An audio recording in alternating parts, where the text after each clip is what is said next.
excited. I feel like there's so many people who have so many things to say about this, and I think that I want to hear most of those things.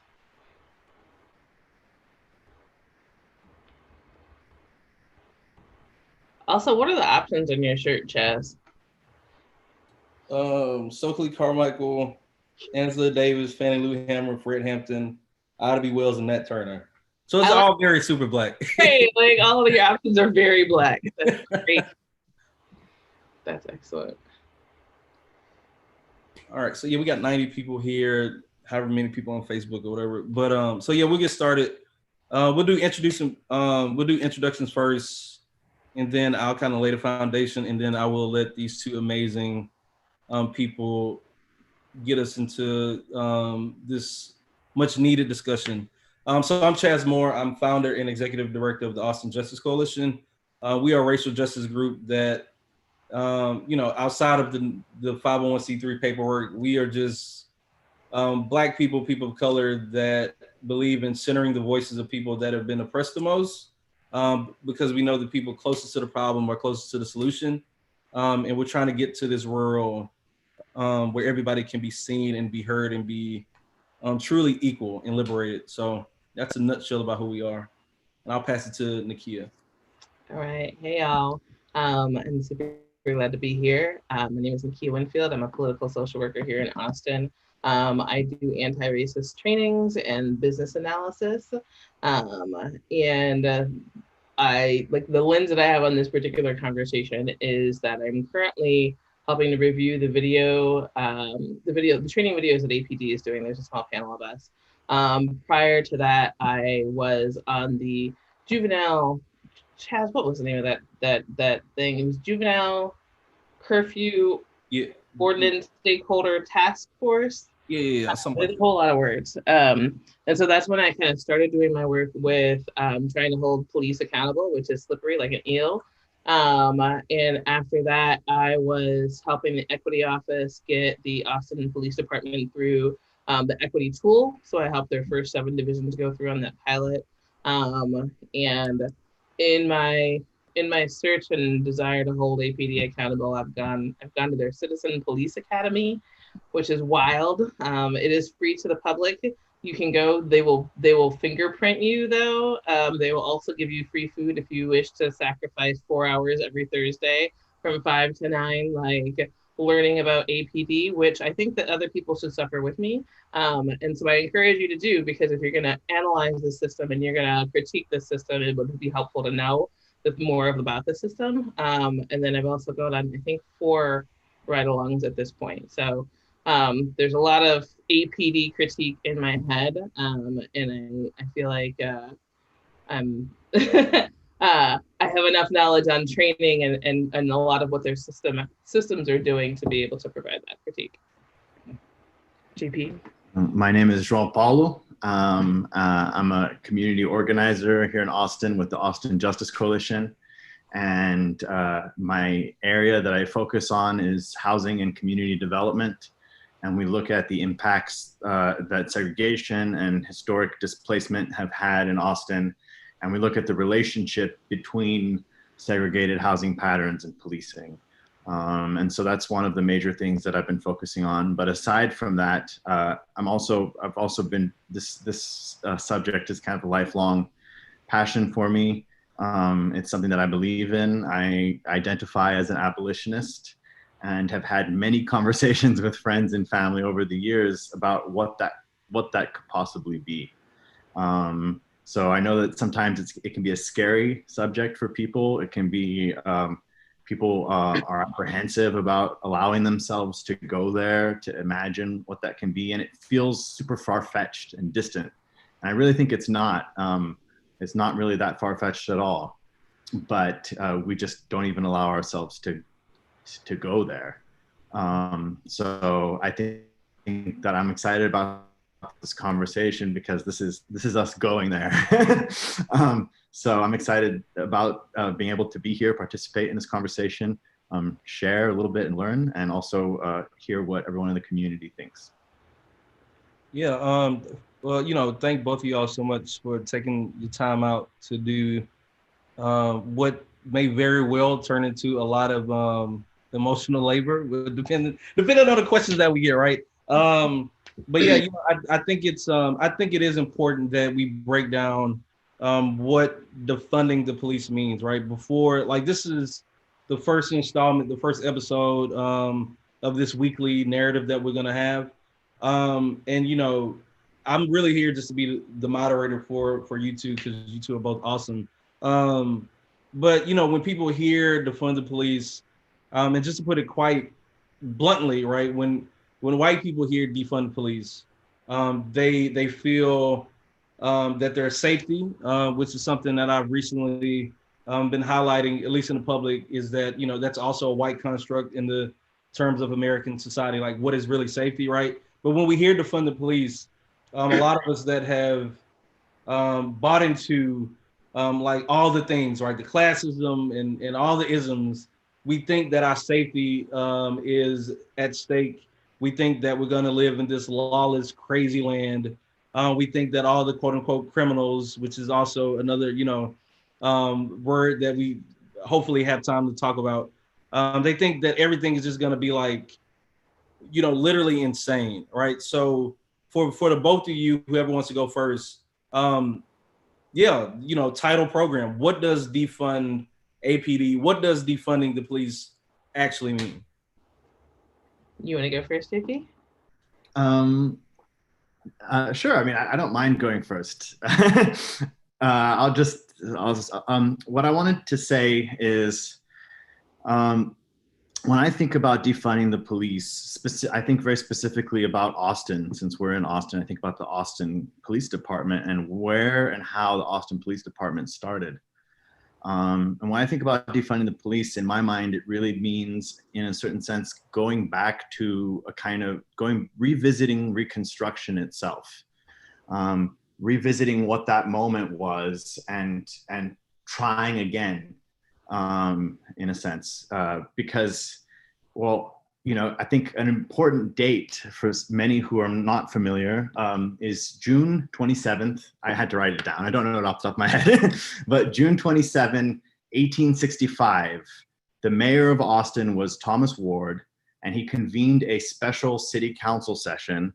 And I'm going to quote quote one little thing that he said. This is the words of Thomas Ward, the mayor of Austin in 1865.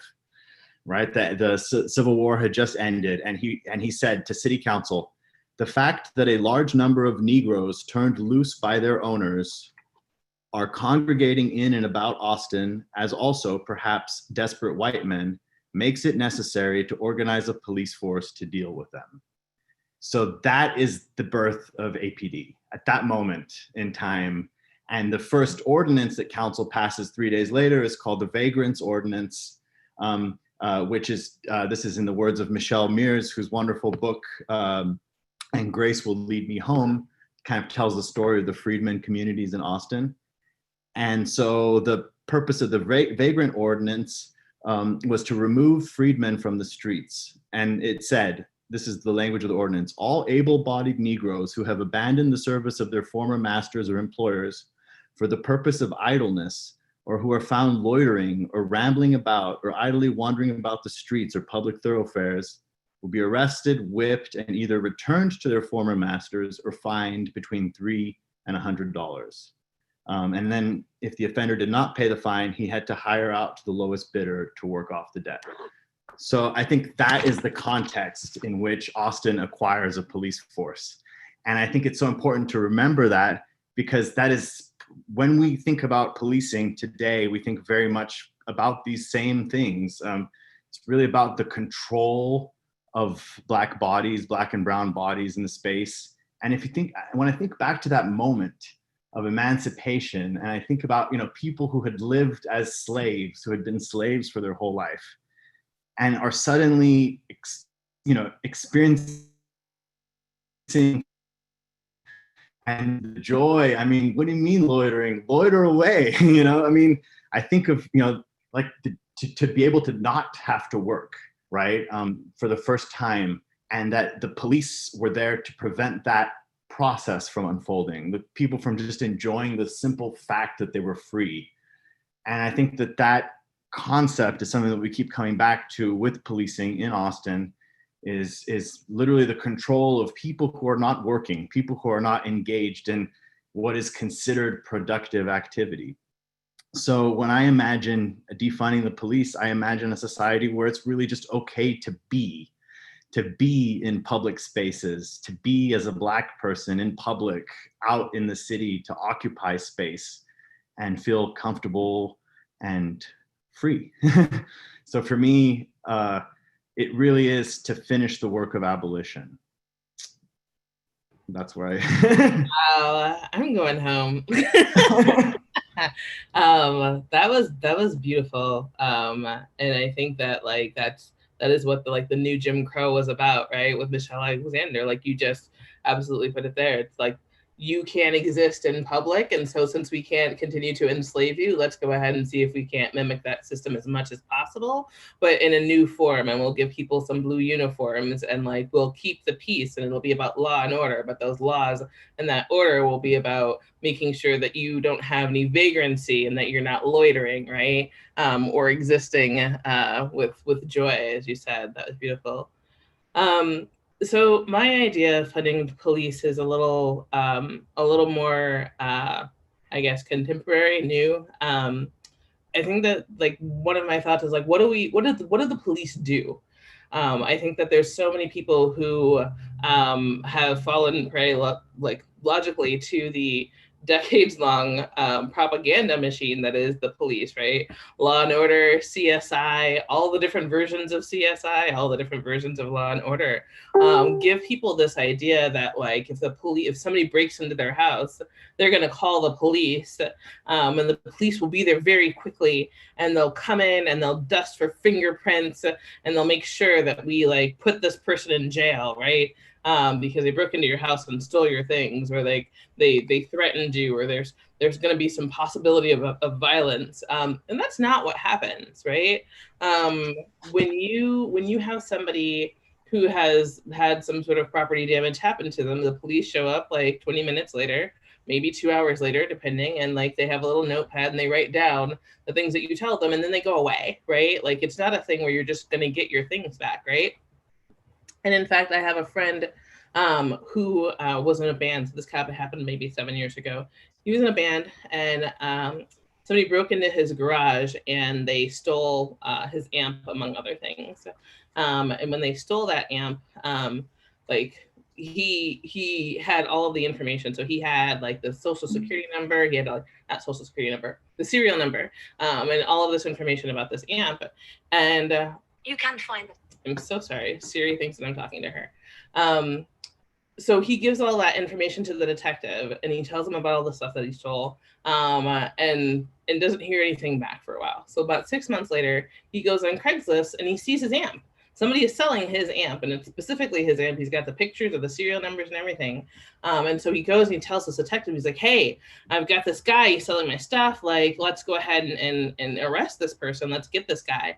And the detective doesn't really get back to him very quickly. He's stringing the guy along. He's like, making appointments and breaking them and like doing all of this work to try to keep him engaged and get him to not sell the amp to somebody else. And eventually at the end of this week, the detective comes back and he's like, hey, we can't arrest that guy. He bought it legally. And my friend is like, what are you talking about? And the detective tells him, well, apparently they caught the guy who stole all of his stuff, did not link his stuff to him. And so they auctioned it off, or they sold it. However, APD sells things that they get from somebody who has stolen things. And so they had his serial number, they had all of his things, and then they sold it to this guy who will now be happy to sell him his amp back to him. And I think that when we think of policing, like nobody thinks of like, oh, that's a thing that might happen to me, right? There's this narrative in our head that's like, they're the good guys, they're gonna come in exactly at the last moment. Then maybe there's gonna be somebody who like does the hacking and breaks into the house, like even though my keypad is on, but they're gonna save me. And that's not what most of policing is. And I think that until we're able to figure out like, oh, what is it that police are actually doing on a regular basis, then it's really hard to get to the point where you can be like, oh, I can imagine my life without them because I don't Like I'm not using them in this way anyway. Yeah. So Nakia, you said a couple things that I want to. This is definitely going over an hour. So, but I definitely want to highlight one. What is it like? What's this notion that we as people, but I would say especially in the American context, like why do we idolize police so much, right? Is that like a media thing? Is it because everybody in America loves SVU and we think like they're doing like we think police are actually doing that when, like you said, they're actually not. And we have the data back, we have the numbers back to show that even here in Austin, like 48, literally, I mean, that 40% of cops' time is spent on non-criminal calls. Like non-criminal means like the Karens and all the people that are saying things that can be handled by like us people, community, other entities, if that was a thing, and less than 1%, 0.6% of their time is spent on like violent crime. So why is it that in the American context, again, we think, or at least what's y'all opinion about why we think police are doing something that they're actually not doing? Like what factors into that mindset, and why is it important to disrupt that? I mean, I feel like one, that's a great question. And two, I think that like we need to analyze where we get our narratives of policing from, right? Like how do you know what the police do in the first place, right? And a lot of it is that propaganda from television, right? But then you hear about policing from police. And I think that there is so I'm reading this amazing book called The Politics of Trauma that everybody else should also read, especially in the movement. And it talks about these different responses to trauma. So everybody knows about fight and flight, but then there's also fawn, freeze, fawn and appease, which are the same thing, freeze and dissociate. And fawning and freezing are both things that are usually considered because they're considered to be like feminine responses. And they're often responses from people who are not in a dominant position from a power standard, right? So these are folks who are not white, like, right, who are people of color, who are women, who are folks that are not in the dominant narrative of the US, right? One of the things that I've noticed while reading that book is how many people have the appease response to police. Like you've got this authoritarian figure, right?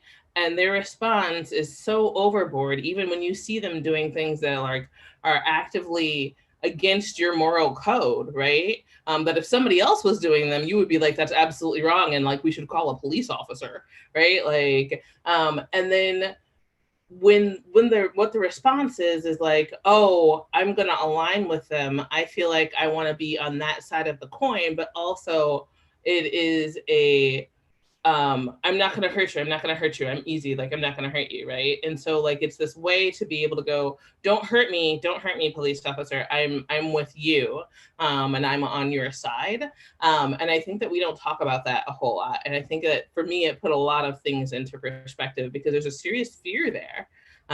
So yeah, those are my initial thoughts. JP, do you wanna? I agree with what Nakia said, and to that point, I would add that I think maybe one of the reasons we find some of these cop narratives, the detective stories. I mean, I enjoyed reading Sherlock Holmes stories as a kid.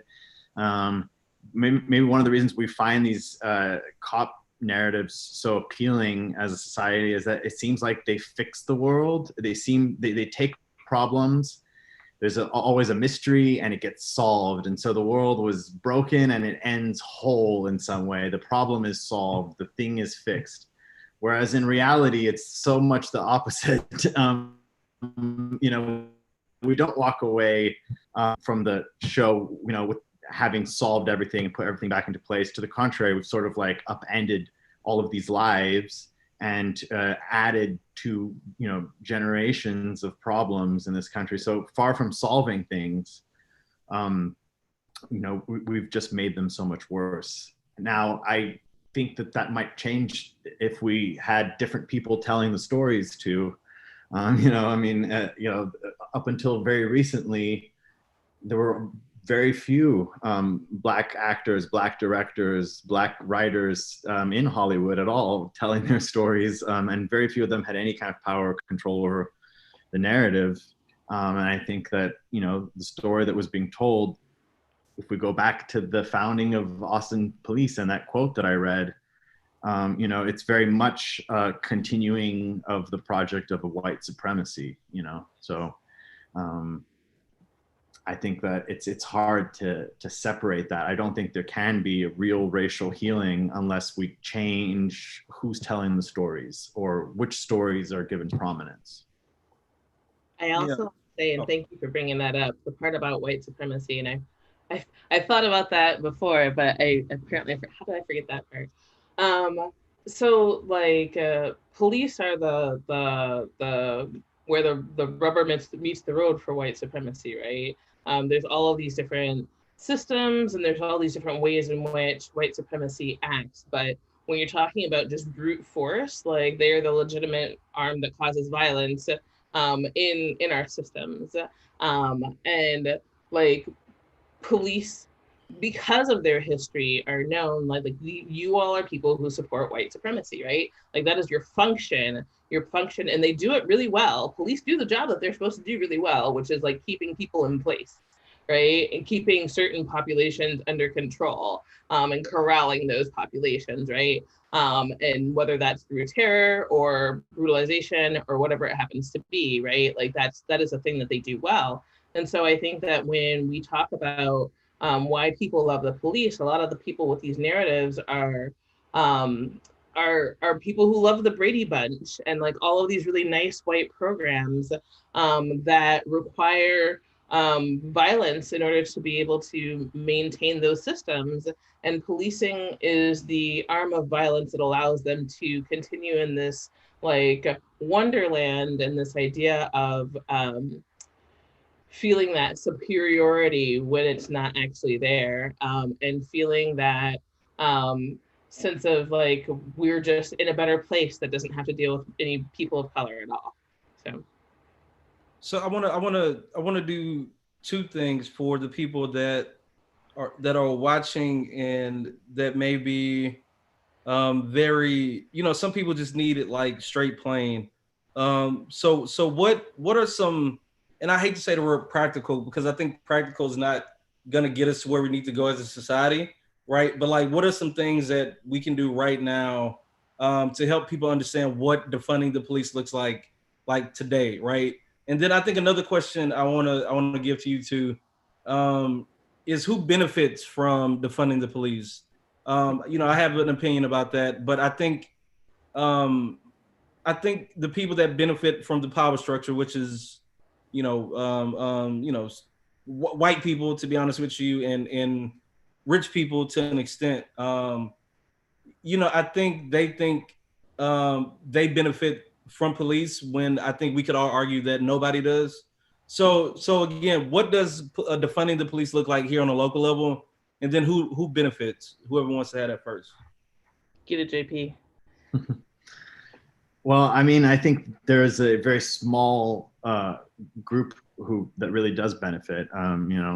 Those who hoard massive amounts of wealth in our society benefit from having a police force.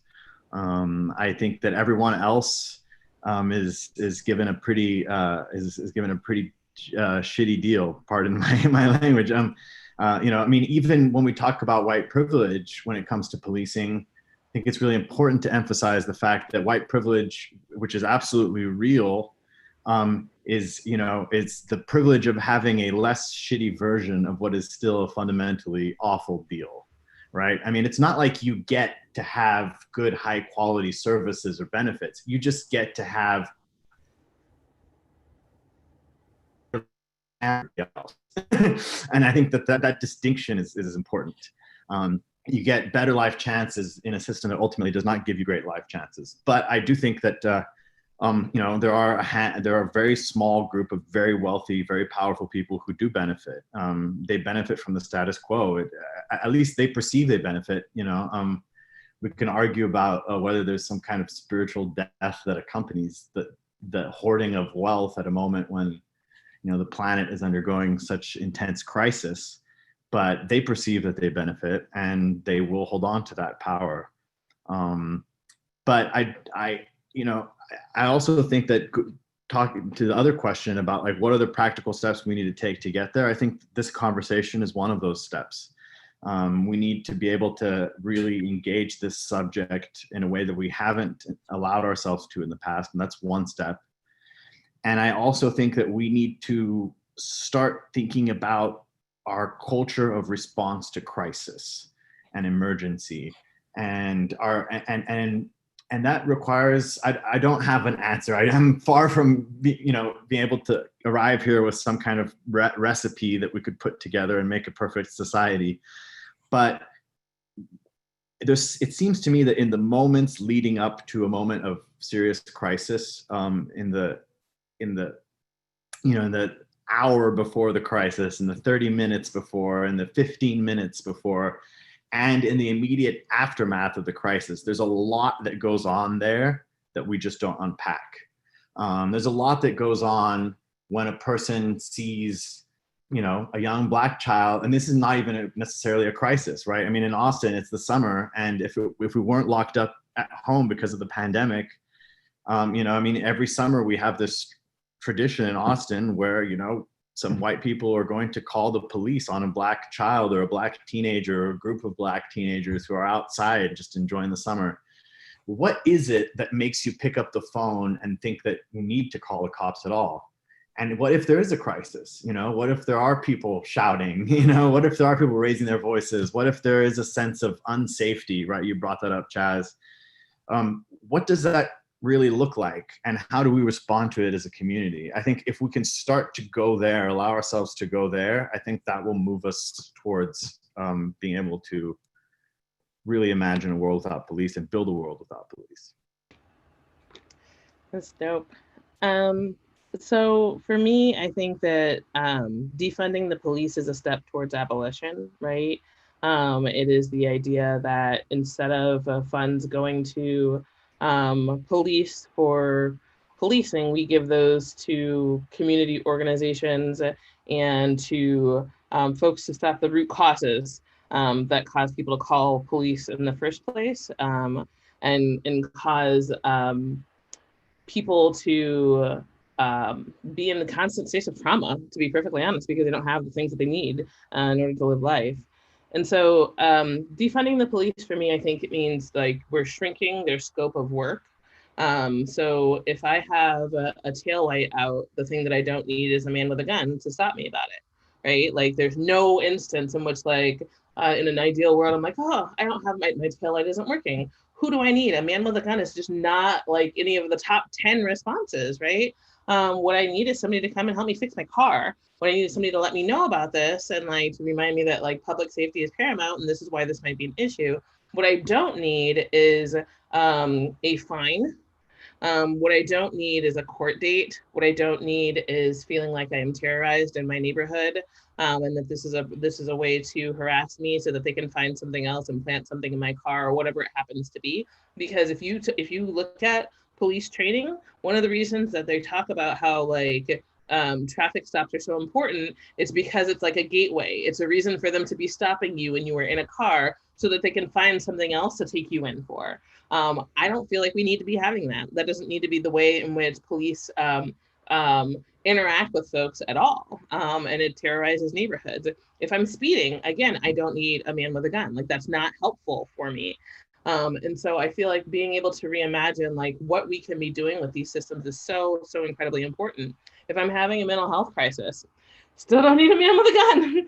Just not helpful. Like I don't care what your marksmanship is. I don't care what your endurance levels are and how much oxygen like you can breathe and whatnot, or how fast you can row a boat. What I'm having is a mental health crisis, and what's going to make it worse is me seeing a cop, like just straight up, putting my life in danger.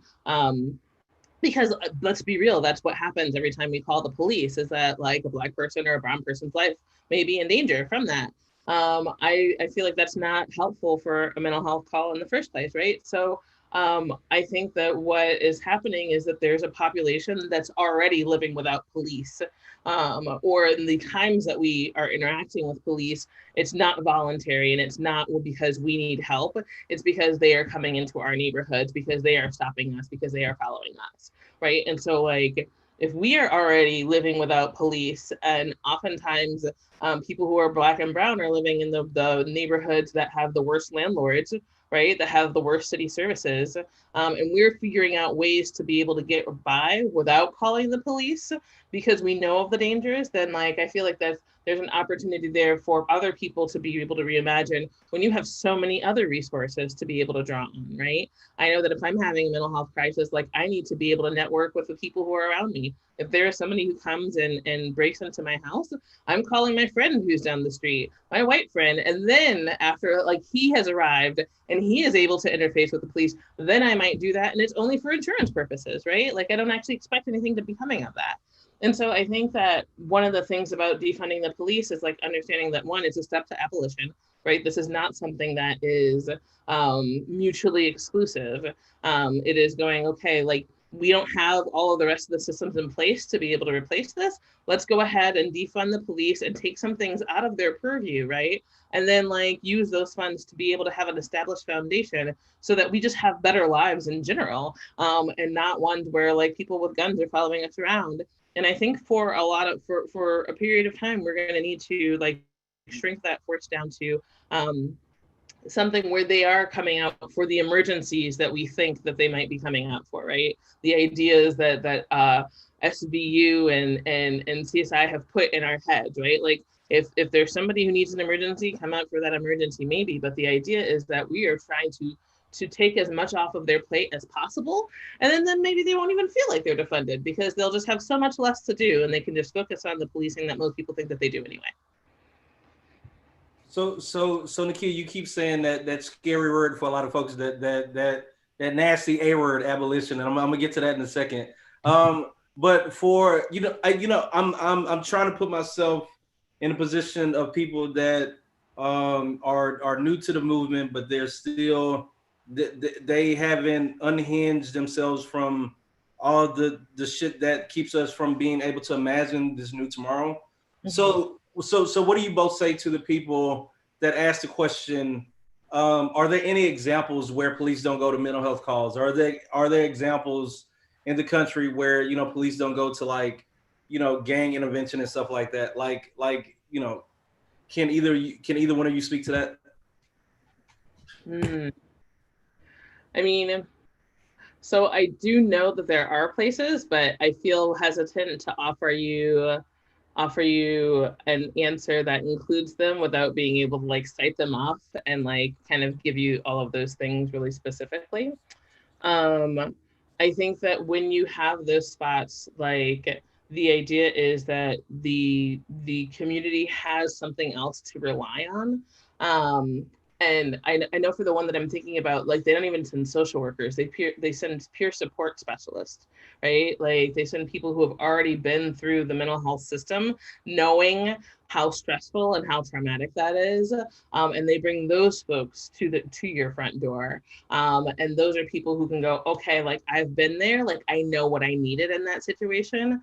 And not people who are immediately trying to gain compliance and assert their dominance and control over the situation, which is a really terrible thing to happen when you're going through a mental health crisis. But I cannot give you the specifics that I want to right now. And so I'm gonna let JP say some things if JP has some things to say.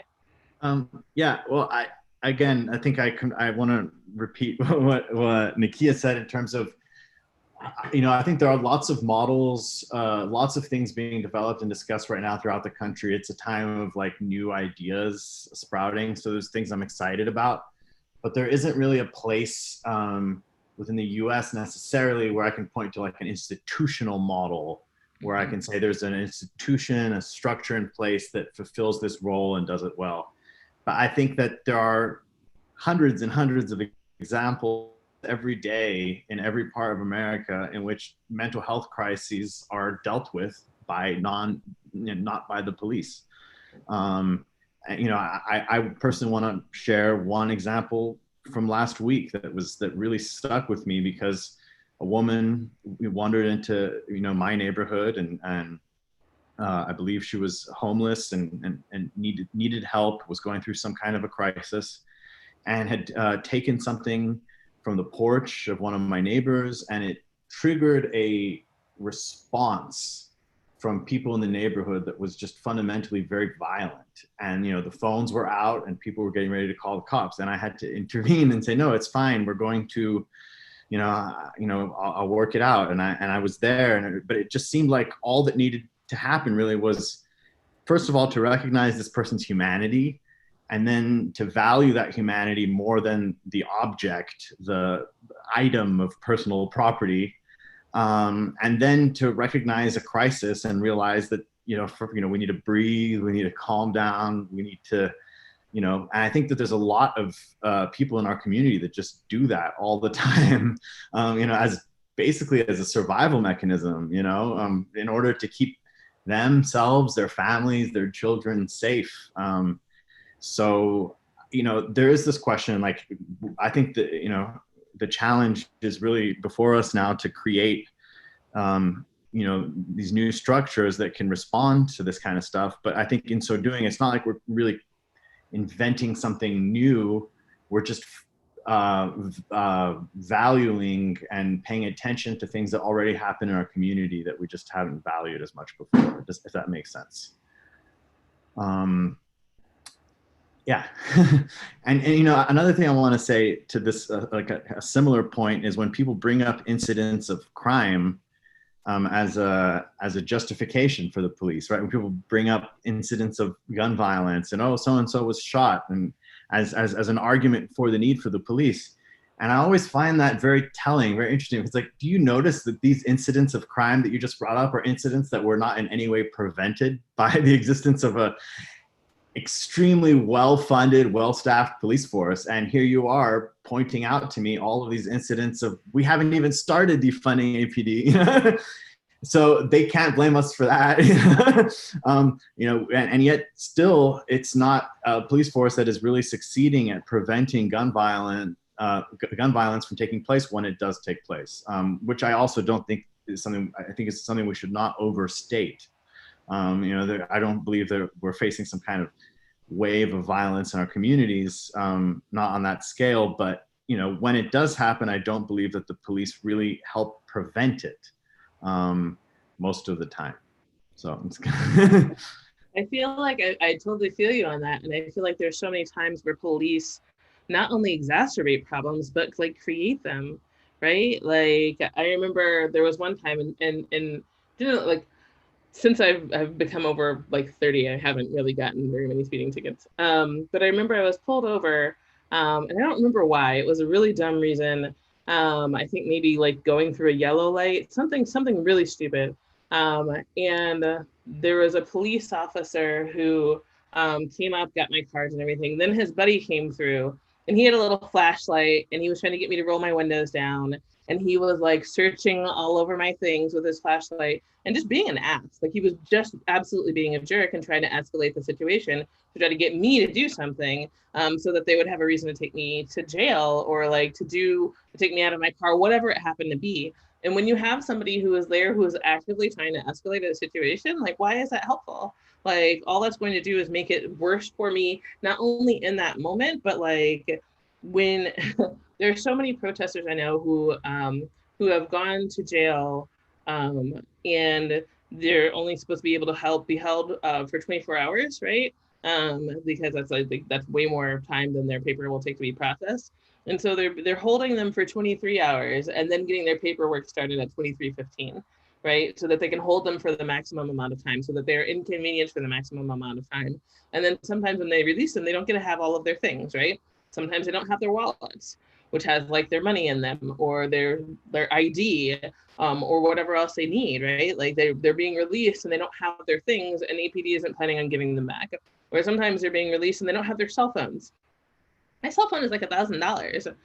If I went and protested, or if I was trying to speak against police brutality, and somebody stole $1,000, and the police stole $1,000 thing from me while I was doing so, that had all of my contacts on it, that had all of my stuff, like how likely is it that I'm going to come out to do this again, right? And so I think that we have to understand that oftentimes the police are causing problems, literally actively causing problems, and not just like coming out and preventing them and saving the day, right? And not even being neutral or exacerbating them. They're actually the reason that like a lot of these things are happening. I also want to say that when you have an over-policed area and they're looking for reasons to pull somebody over, they're going to find reasons to pull somebody over, right? Like this is a thing where you are actively harassing people who are the most targeted in Austin anyway. And like this idea that like they're neutral, or like who are we going to call instead? Like the people who come into contact with the police the most often, they're like, I'm not really interested in calling y'all in the first place, right? So. I mean, y'all should definitely have a podcast too. So I want to take us to a little bit further before we have the audience people, or the people that are watching, or the attendees, join us if they so desire. That nasty word, the word that makes all of us shiver at night, right? Abolition, right?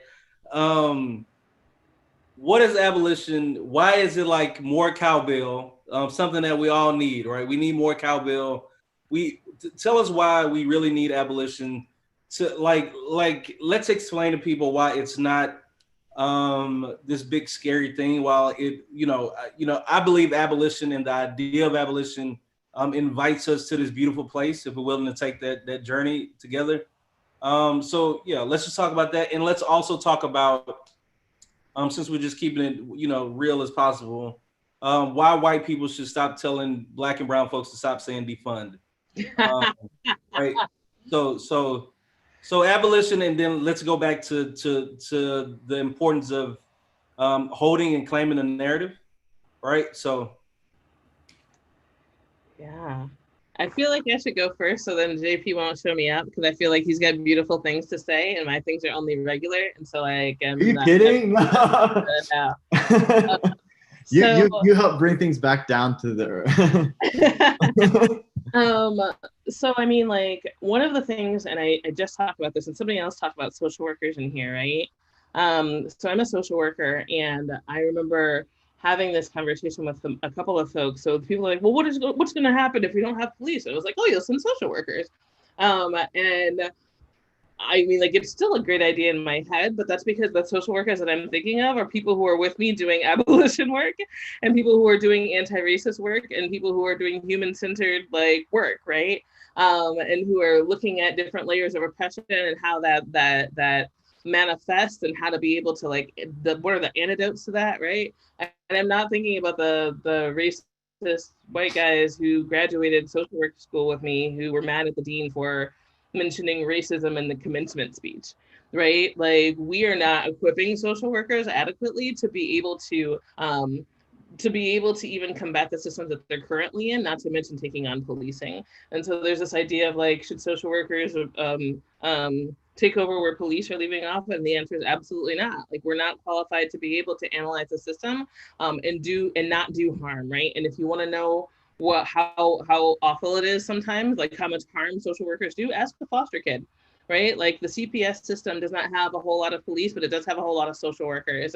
And those social workers regularly create harm, both for those children and the families that they put them with. And so until we can figure out our own shit, George Floyd, until we can figure out what we've got in our own house and figure out how to not have the saviorism, figure out how to be accountable gatekeepers, and who are we accountable to? Are we accountable to these communities? Then we should not be replacing them, right? And the idea for defunding and specifically for abolishing the police is that we don't want to have a system that's just a kinder, gentler version of the policing that we have right now. JP, you said a little something about like being like a little bit less bad, right? Like, I don't want less police brutality. I want a completely different system of public safety that is decentering violence as a tool, right? That has nothing to do with like keeping Black and brown people in line and upholding white supremacy. I want a completely different system. And for me, abolishing means that we're burning down this legacy that JP talked about at the beginning, about how this came from slavery. How can we have a system that is coming from like humanity? How can we have something that is based in like, oh, safety is something that we are all responsible for, and that we should all be able to have part in equally, right? Like I need to have an entire shift of the framework. And there is two, like, so one of the things about institutions is they are very, very resistant to change. You think that you change them and then they're gonna bounce right back, right? Like that's what's happened, right? Like we were like, oh, civil rights era, like a voting rights era, like voting rights bill is just gone, right? Like, so like they come back, they have this swing back because they want to keep those original shapes, right? And there's enough people in power who are invested in those shapes, like remaining the way that they are. And so I think that in order for us to be able to have actual public safety, we absolutely have to get rid of everything we know of policing right now, because like this can't stand, and it will go back. Like it will try to go back. It'll try to figure out, just like racism in general, which is like complex adaptive system that is very, very successful. Racism looked like slavery. We ended race, or like we ended slavery. Slavery looked like Jim Crow, right? We ended Jim Crow. We came up with like the prison military industrial complex and like the prison industrial complex, right? So these are ever morphing things to be able to continue that particular process. We have to get rid of it all. Sorry, that was a lot. Okay. No, that was wonderful. Wow, to follow that. I mean, I like that. We have to get rid of it all. I'll just stick with that. But something that I would add is that to think about what does it mean when we insist on when we talk about reform, and especially when we insist on telling people of color that reform is the way. I personally, I believe that, and if you ever start to lose track of this, I think it's really important to take a deep breath of air and remember that you are a living being and you have this one wonderful moment to be this living, conscious being on earth. Whatever comes before, whatever came after, whatever comes before, but we got this one opportunity to live. And people of color have dedicated their entire lives to reform, and the amount of time that people of color invest in reform, that Black people invest in reform, they sacrifice their lives. They sacrifice time that they could spend with their children. They sacrifice time that they could spend with their families. They sacrifice time that they could spend making art, creating, experiencing, and instead they're constantly trapped in these meetings, and work groups and council sessions and testifying and asking for little tiny changes that might maybe, save a life, or maybe buy back a few hours of life for someone in the system.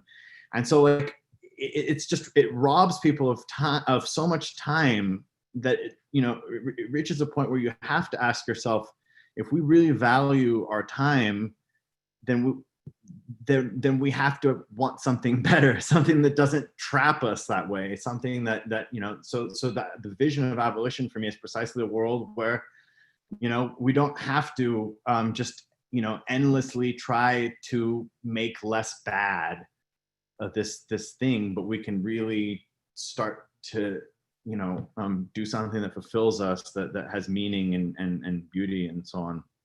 And so that's one of the reasons why I think it's, it's very important, when white people tell activists of color, like, all you need to do is fix the police department. It's like, do you have any idea how many human lives have been dedicated to the attempt to fix the police department? What you're really saying is, what you should do is sacrifice absolutely your entire life to this bureaucratic rigmarole. So anyway, I won't keep going on and on about it.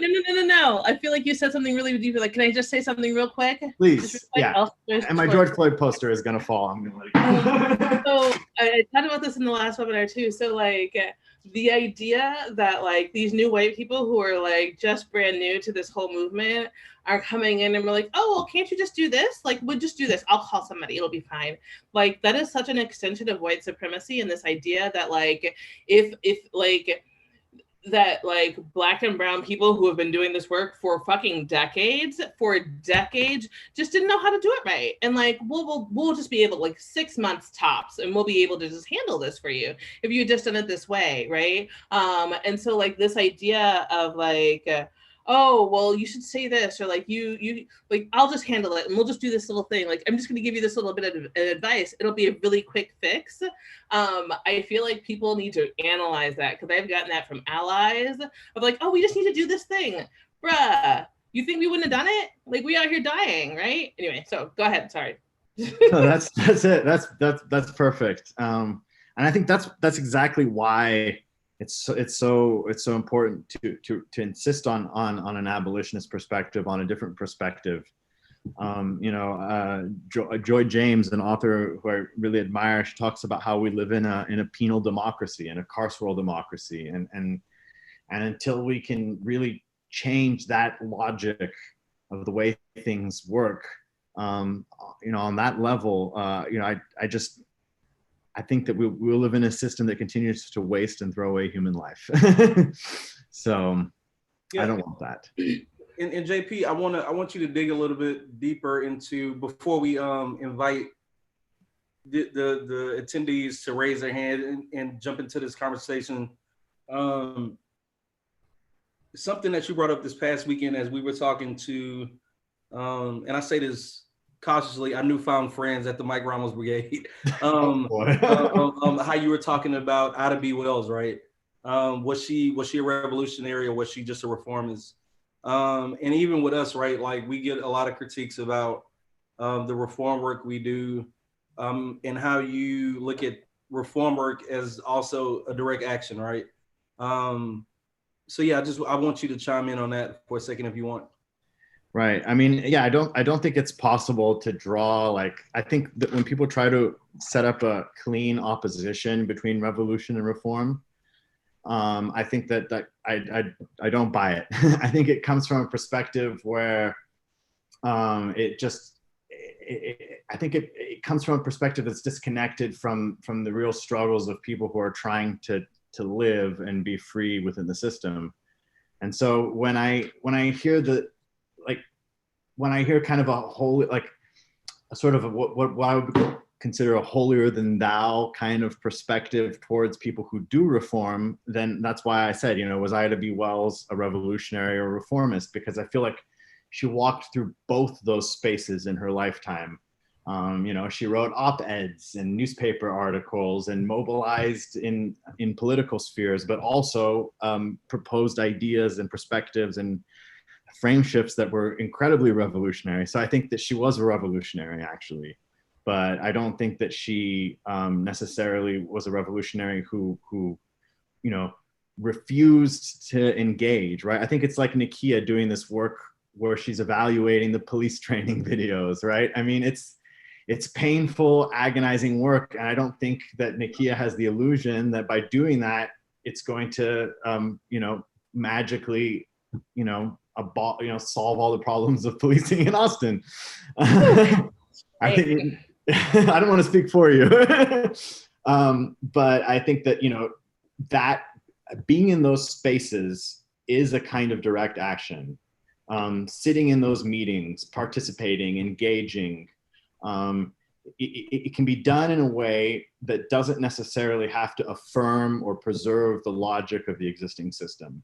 So you can be in those spaces as a bold abolitionist and still engage in pragmatic short-term strategies towards taking an officer's hand off someone's neck, without in any way falling in the trap of thinking that is the be-all end-all of what we need to do.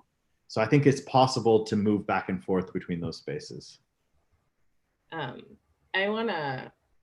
I'm not going to touch that at all, what you just said or what I was asking. But I do want to speak for a second to the idea of using kinder, gentler language for the whites to understand the idea of defunding and abolition. And I think that this comes from the idea of centering, right? Like, and it's also just tone policing. My gosh, like, the idea is that we want abolition, and abolition is connected to slavery and the abolition of slavery. And the only reason that that would be a problem is because, like, the idea of ending slavery was too upsetting for people, right? And it's the idea that, like, we're not necessarily prioritizing your feelings of our abolition, of like doing abolition work to coddle you, right? Like, it is so crazy to me that, like, that's the conversation when, like, the APD is out sniping people, right? Like, nobody's been has anybody been charged for sniping Brad Ayala, right? Like, that's called attempted murder. And the idea that, like, maybe we should just talk about it more nicely and, like, what we want to do, like, that's so wild to me, especially in the face of, like, all of these protests. And the understanding that, like, I've seen so many videos where police are trampling people with horses who are not threatening them, sniping like Brad Ayala, pushing reporters into a fire, right? Like, just all of this, like, blatant, like, just blatant on camera, like, and the guy who they knocked down, the 78-year-old that everybody's upset about, like, they've done that several times, like, trust me.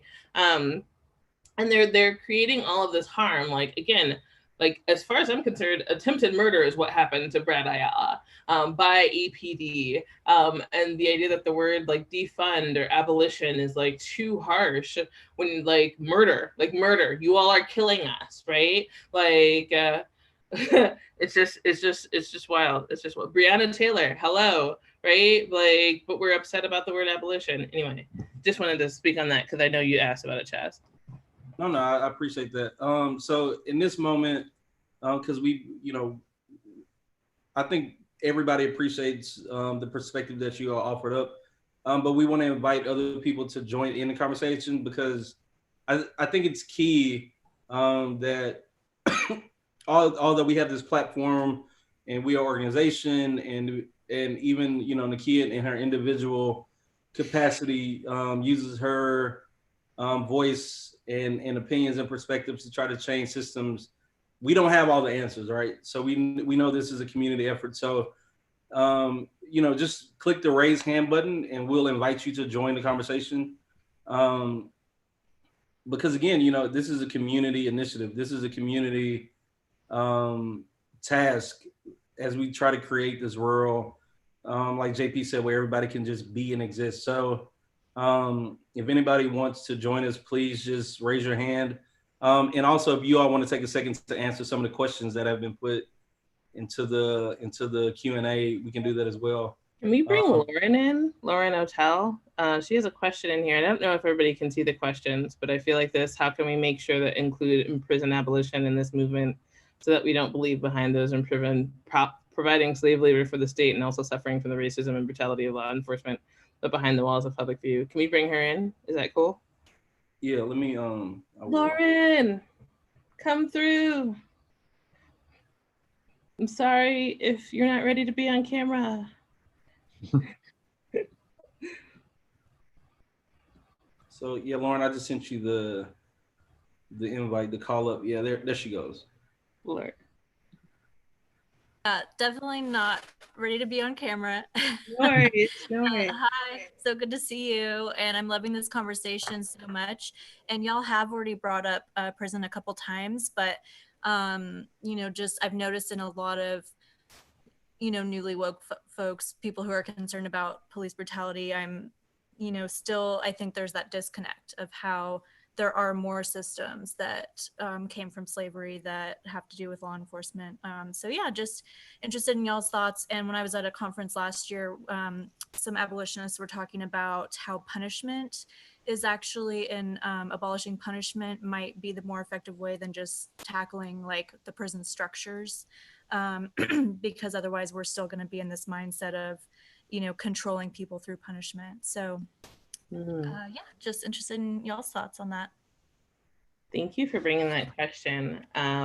I feel like for prison abolition, the thing for me that is very striking is I think that like we have these hierarchies, right? Like we have race hierarchies, and in the race hierarchy, Black people are on the bottom, right? And so we know when Black people are able to get justice, everyone else will be able to get justice, right? And I think that we have these citizen hierarchies, right? Where like people who are immigrants, if once immigrants are able to get justice, like citizens will be able to get justice, right? And we also have these hierarchies when it comes to people who are incarcerated, right?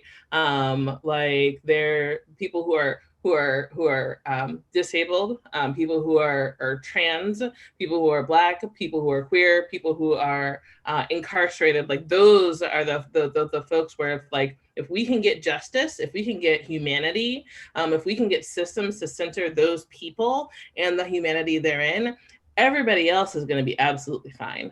Right. And so I think that for prison abolition, there is both the idea of like, this is something that is not helping our society at all. We don't have a rehabilitation program. We have a punitive program. We have torture programs, and we just put people in them. And putting somebody in a torture program and for decades and then letting them back out into their communities so that their communities can then absorb all of that trauma is part of a system to be able to destroy those communities, right? This is another system of white supremacy. But even if you are not invested in like helping those specific folks, like from a very, very selfish standpoint, if you want to be just like a selfish asshole, if you can get rights, if you can get justice, if you can get humanity for those folks, like your humanity will be absolutely intact. Right. Yeah. And then we have Rebecca Weber, who is the attorney for Brenda Ramos, the mother of Mike Ramos, who was killed by APD on April 24th. So go ahead, Rebecca. Hey, Chaz. Thanks for can y'all hear me okay?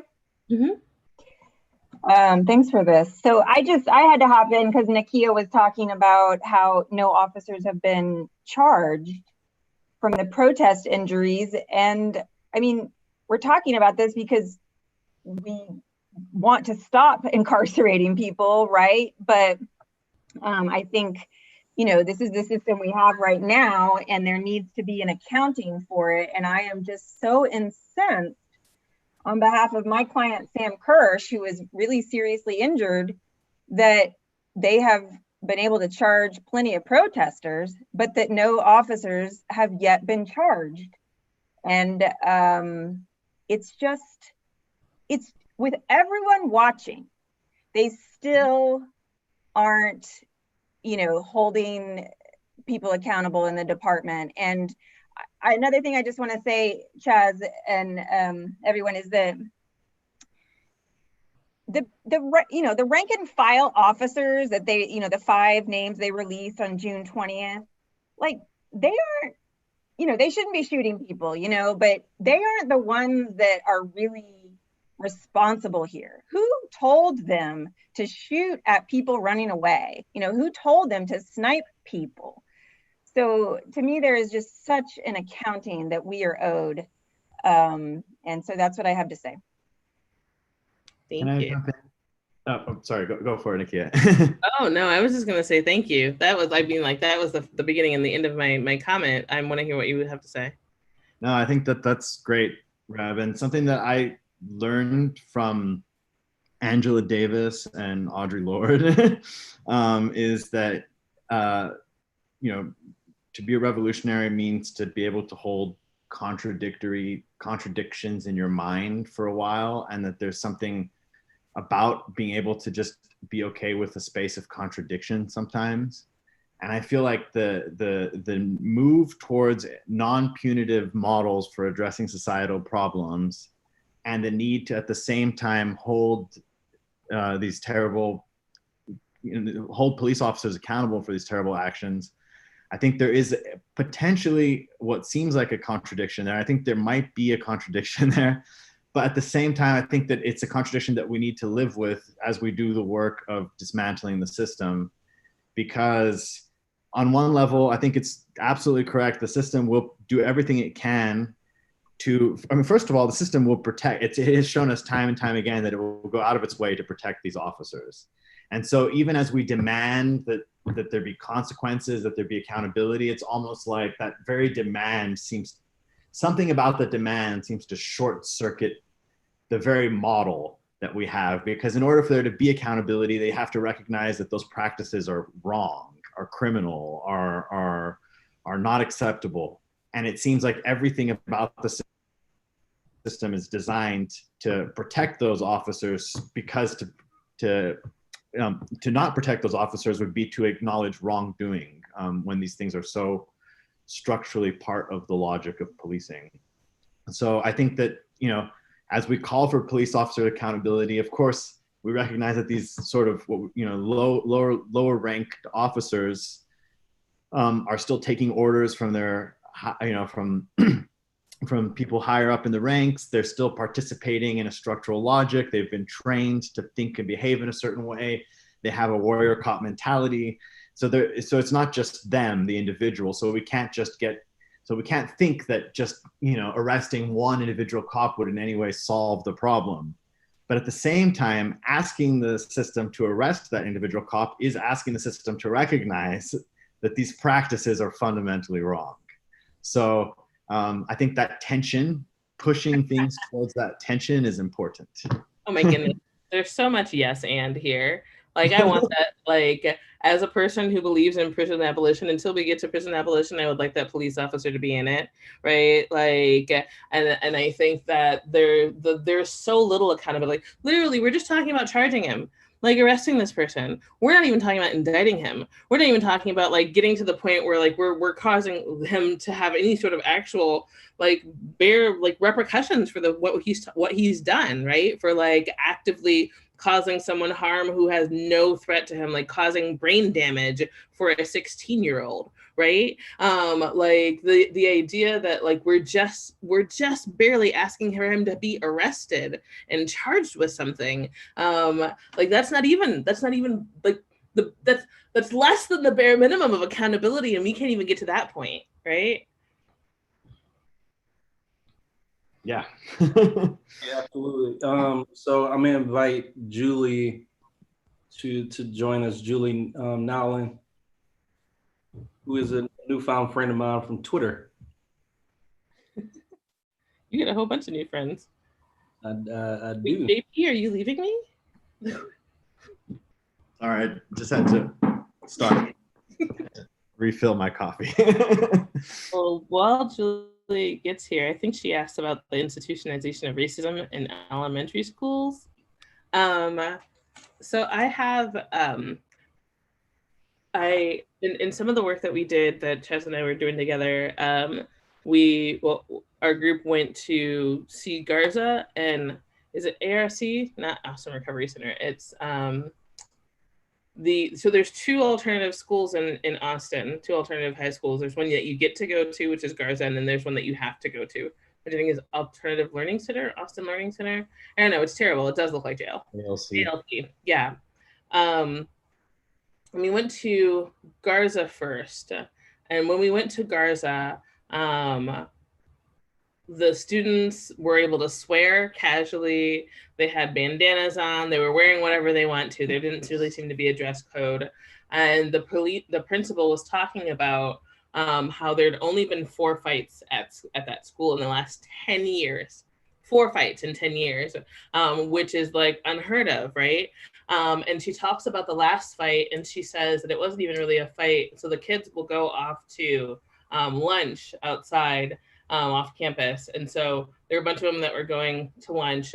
And there was one student that student A swung and clocked student B right in the back of the head, just sucker punched him in the back of the head. Student B hit the ground.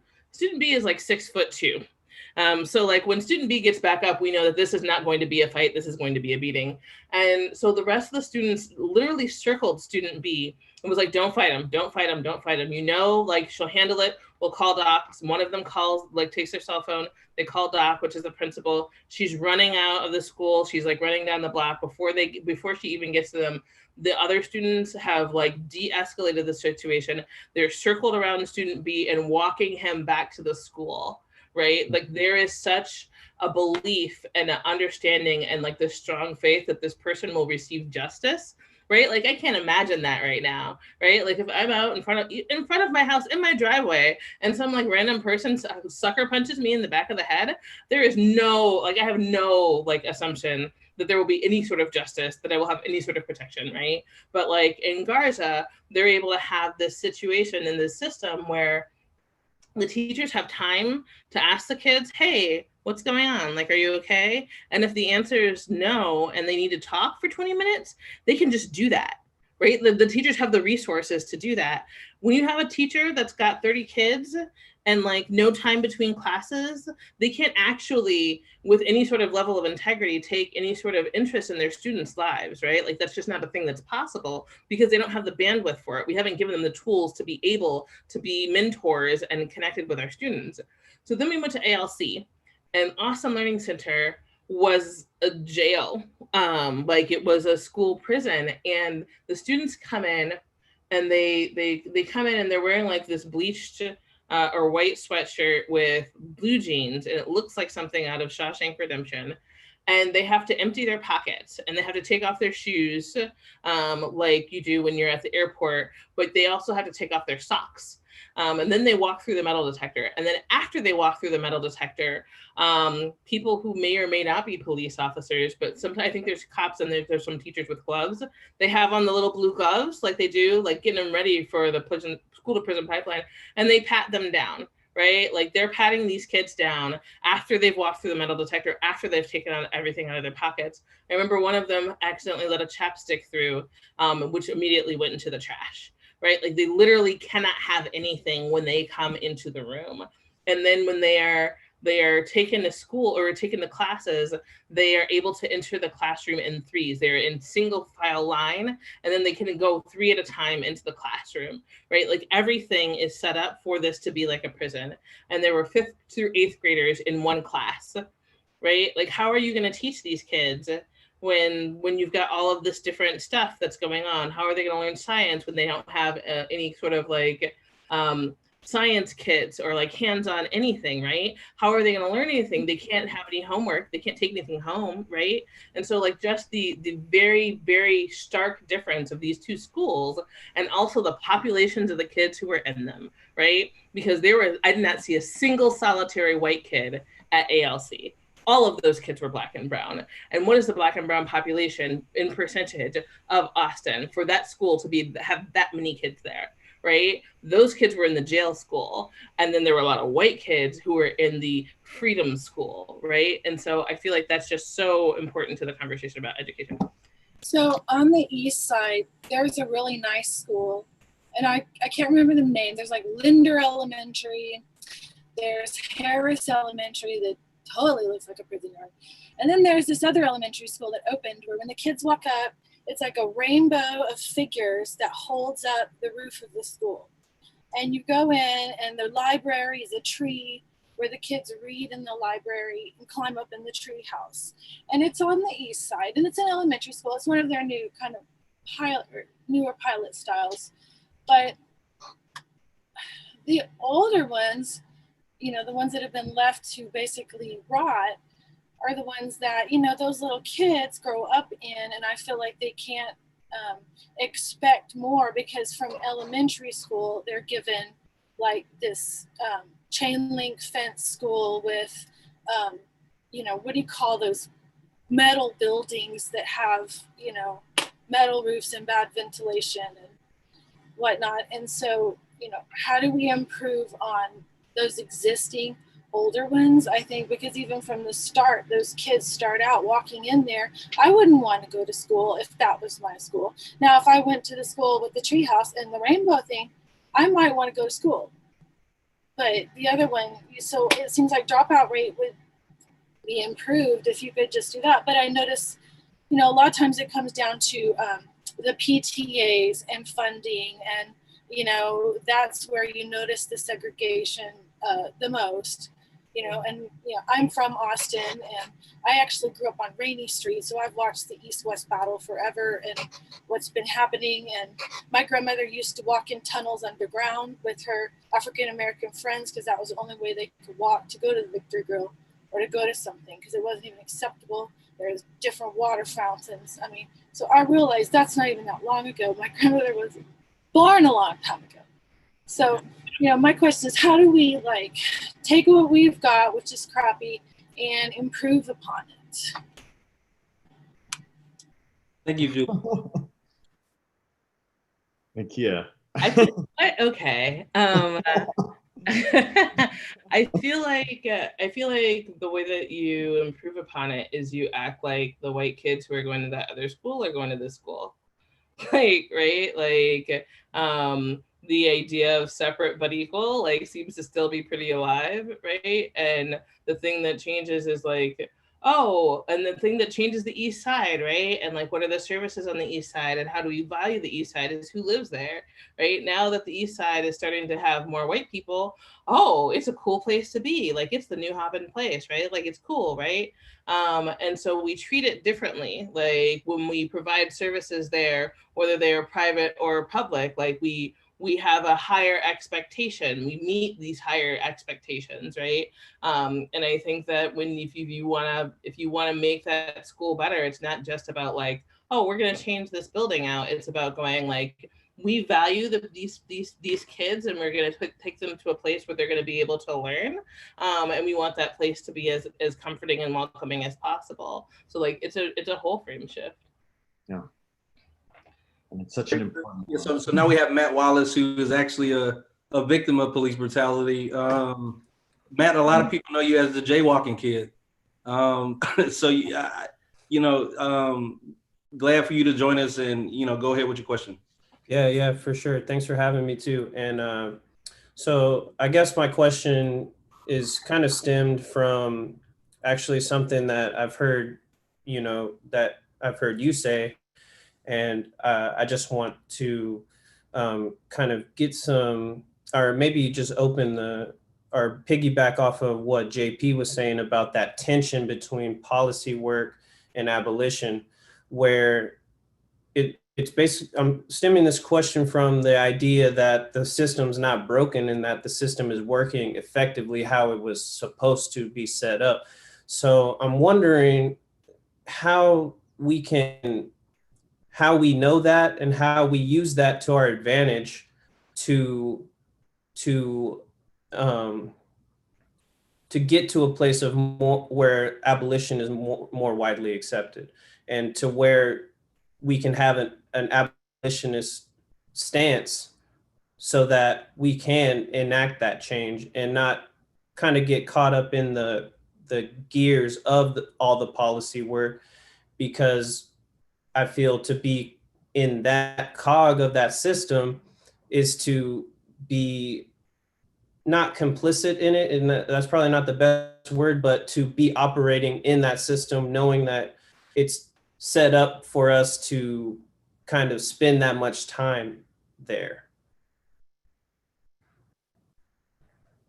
Chaz, do you want to say anything to this? Oh no, go ahead. I think you got it. It's interesting.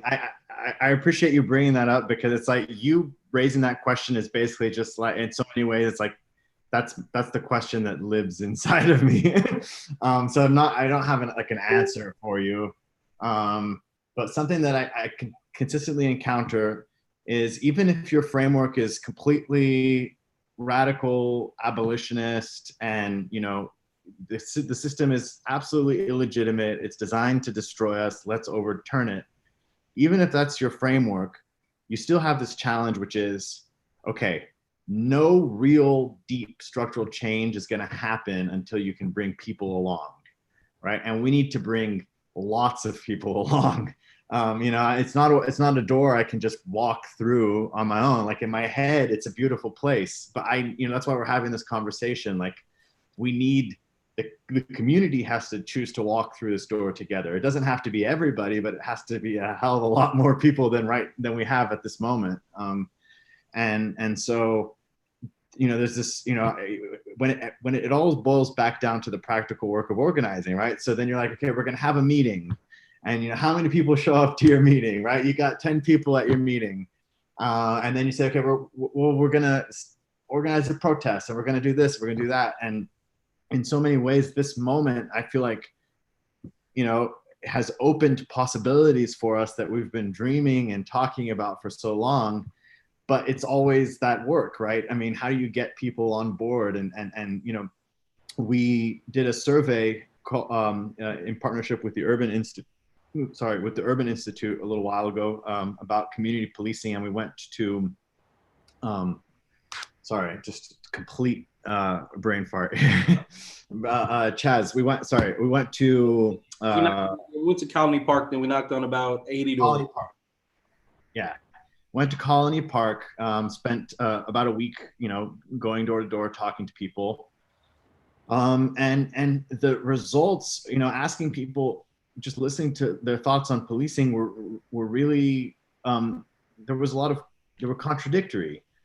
So a lot of people said, most people said that they thought that they were likely to be victims of police discrimination, that they were likely to suffer some kind of discrimination on the part of the police because of their race. And yet those same people when asked what they wanted in terms of safety in their neighborhood, asked for more police on the same survey. So it's like, and it's because, well, what are the alternatives, right? I mean, I want to feel safe. I need to feel safe. I've been told that the police are the way in which to get some safety or some semblance of justice. So I think there's that tension in the community where, people, it feels almost like sometimes being trapped in an abusive relationship. People realize that the police mistreat them, have had horrible experiences with the police, their family members have had bad experiences with the police, and yet they still fall back on the default of asking for more policing. Remember what I said about that trauma? Yeah. Right? Like that is there in a very real way, So I feel like, I agree. In a sense, the systems are not broken. They're functioning the way they were designed, but also they're broken to us insofar as they don't meet our needs, and they don't satisfy the things that we want from life, and they don't align with our values as humans.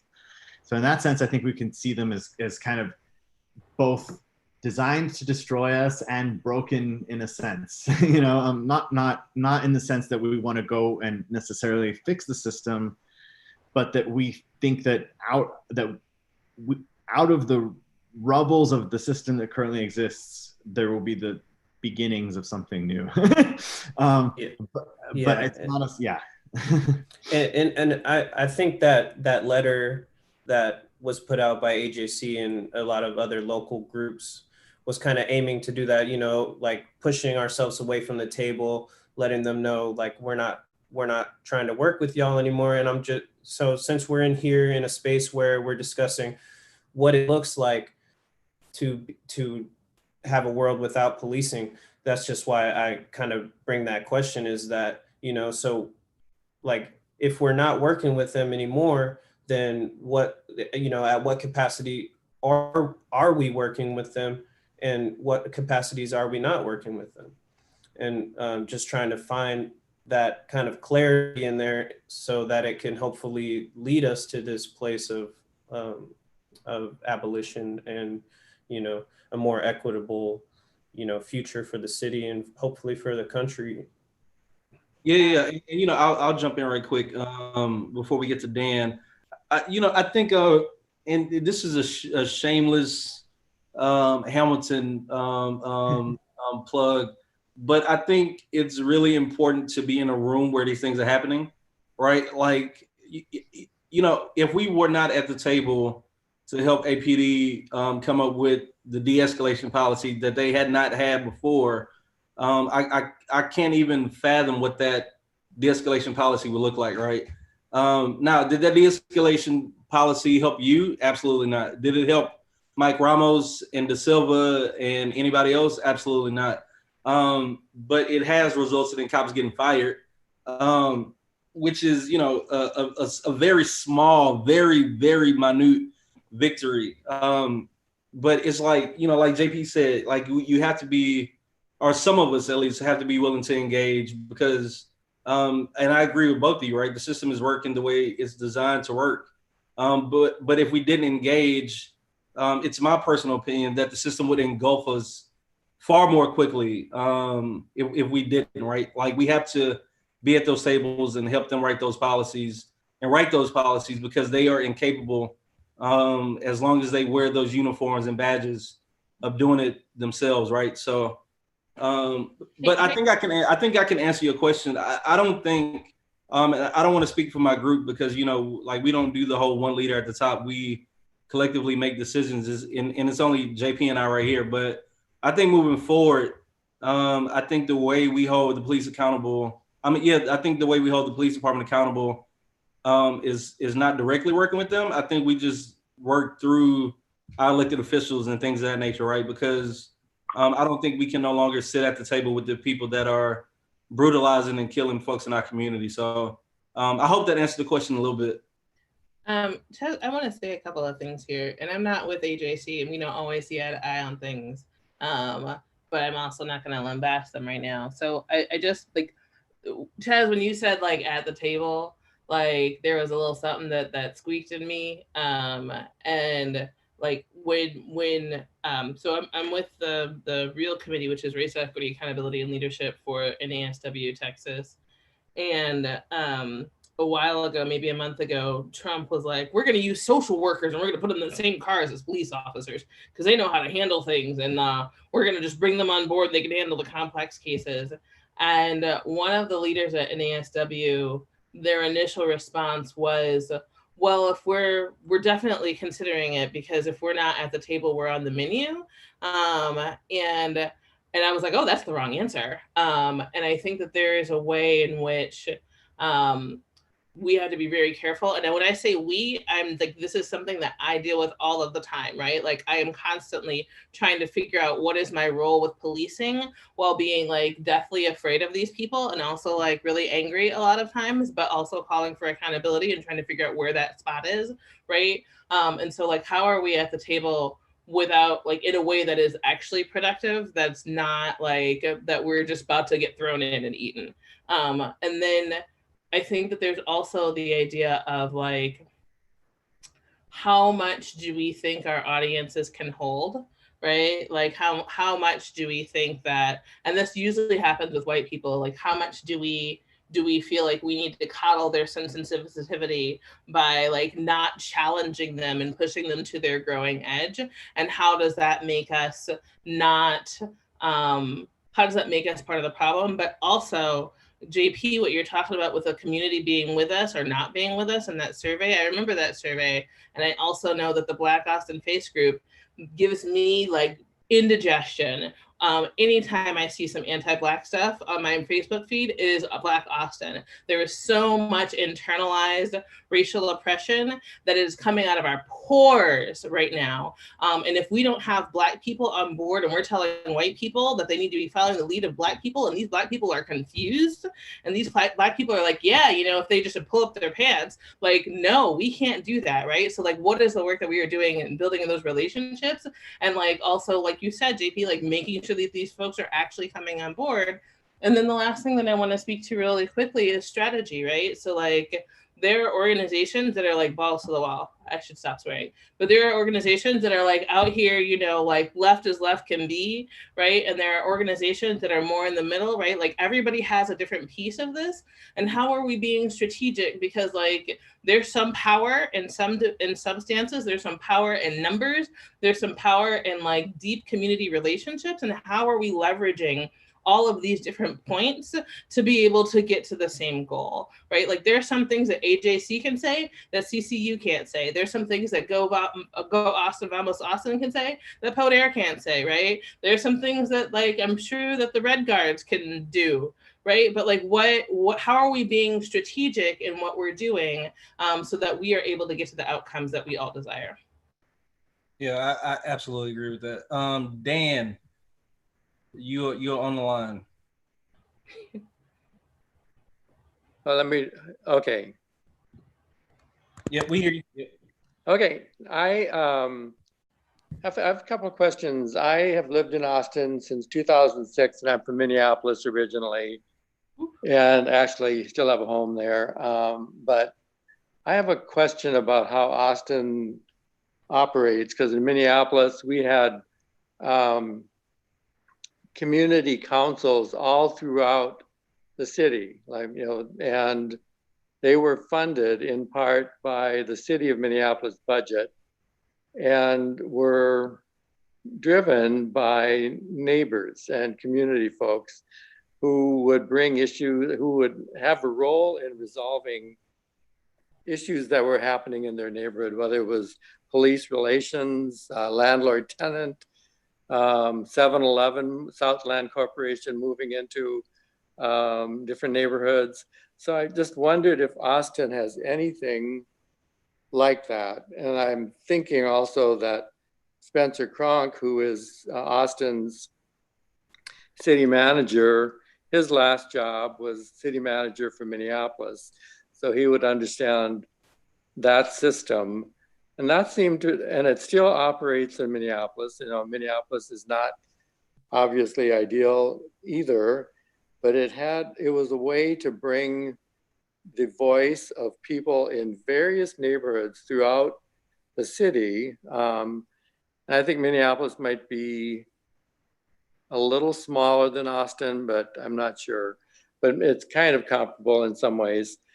But and I think that was an effective way to bring the voices forward all across the city, because there were, like, the executive director of each city, of each community council would meet, and they had power in their numbers in that way. And so and one of the things we did, I'm a retired social worker, a retired lawyer, and a retired mediator.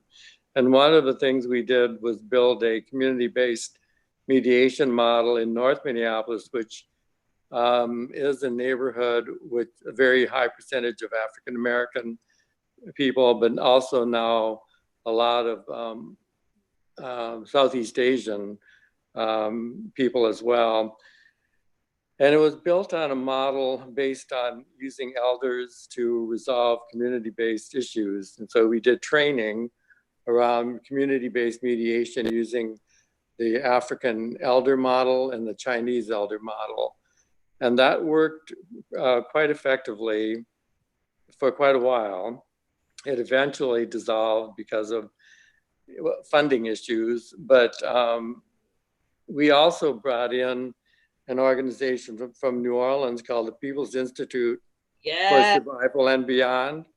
Ron Chisholm and Reverend Jim Dunn was my teacher, and Diana Dunn, his wife. So we brought them into Minneapolis to do training at the community level. But also when I was manager for child protection in Hennepin County, which is Minneapolis, we brought them in to do undoing racism for our child protection staff and for our county attorney staff and public defenders, the whole group. And when I moved to Austin, Texas in 2006, and I retired in 2005 as Director of Services for Child Protection for the state of Texas. Mm-hmm. And we brought the People's Institute to Texas as well. And they did work all across Texas, including have a format for courageous conversations, mm-hmm. so that white people could have courageous conversations with each other and with African American people and Hispanic and Asian. So, I mean, there are ways to get at this. And I spent the last 5 years before I retired building trauma-informed care and child protection services, which is another way, getting at historical and personal trauma. Hey, Dan. That's kind of a long comment, but go ahead, Nakia. So I was literally just on a call with Joyce James, or on a panel with Joyce James a little bit earlier today, who did the— She hired me. Yeah, she's amazing. She's amazing. Joyce James hired me as, yeah. She's doing here in Austin, trying to change the culture of APD. Bless her soul. And all the things to her, right? But we have been doing People's Institute for Survival and Beyond here in Austin for a couple of years now. In fact, almost all of the commanders right now with APD and all of the police chiefs, the assistant police chiefs, and the current police chief have gone through Undoing Racism. Oh, good. I feel like that's such a good example of like training without accountability. So the training itself is amazing. You know who went through the training? Justin Newsom, right? Like that didn't stop him from using racial epithets towards sitting city council members, right? And so like, how are we talking about training without talking about accountability for what is happening in that training? You can have the best training in the world, and if they just have to sit there and not say anything and not engage or try to disrupt the process or sit on their phones and be able to play with them like the entire time, it doesn't matter what training we're giving them, right? But also what you were saying before about the councils. So are you familiar with the Austin City Council? Or not too much. I know that Paige Ellis is my council person, but I really don't have much to do.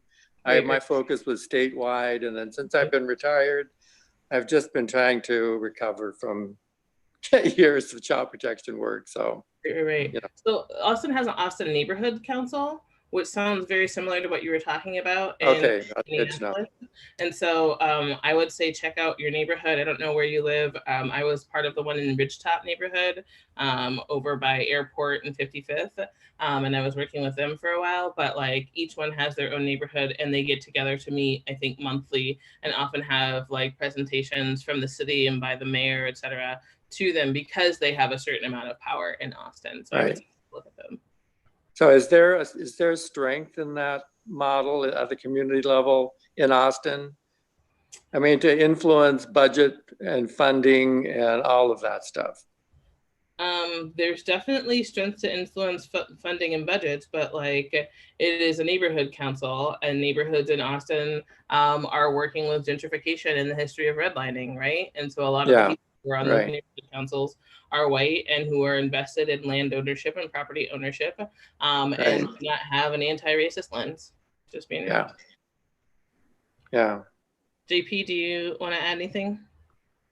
No, I mean, I agree with what you were saying about the need for accountability. I think there's a lot of national data that shows that police officers in general in trainings, whenever there's,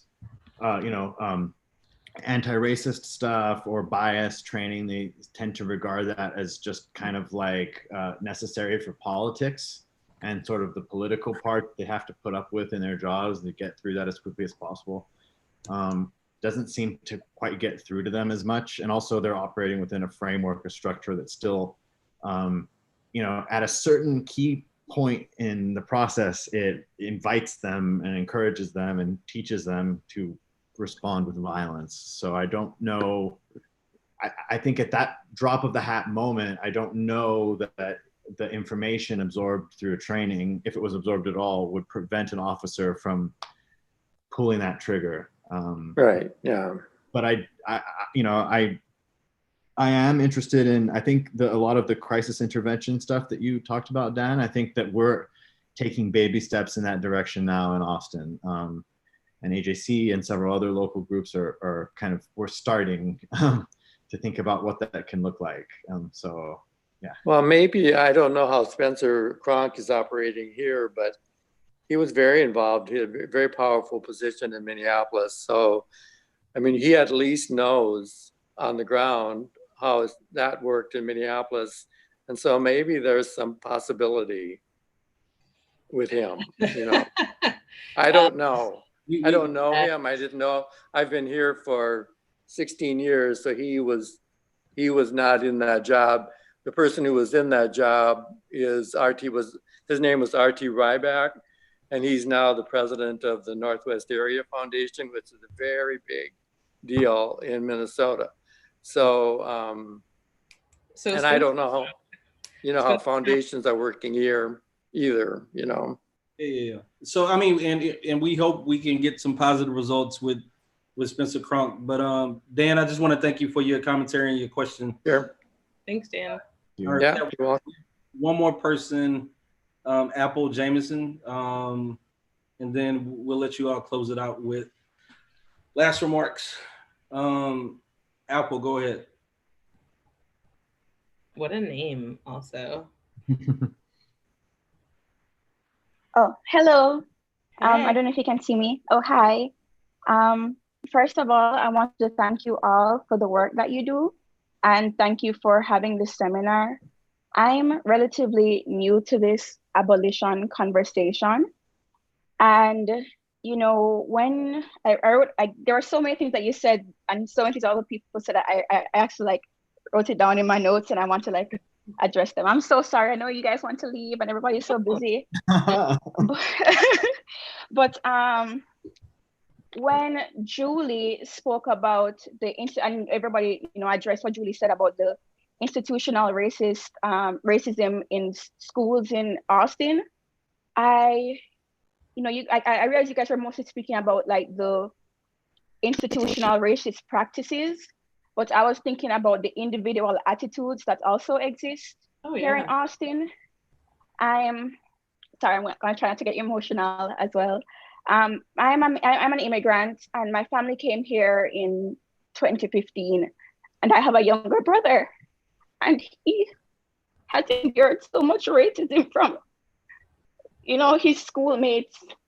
They have called him the N-word with the hard R. They tell him that his skin is dirty, like, you know, and they just tell him horrible things about himself.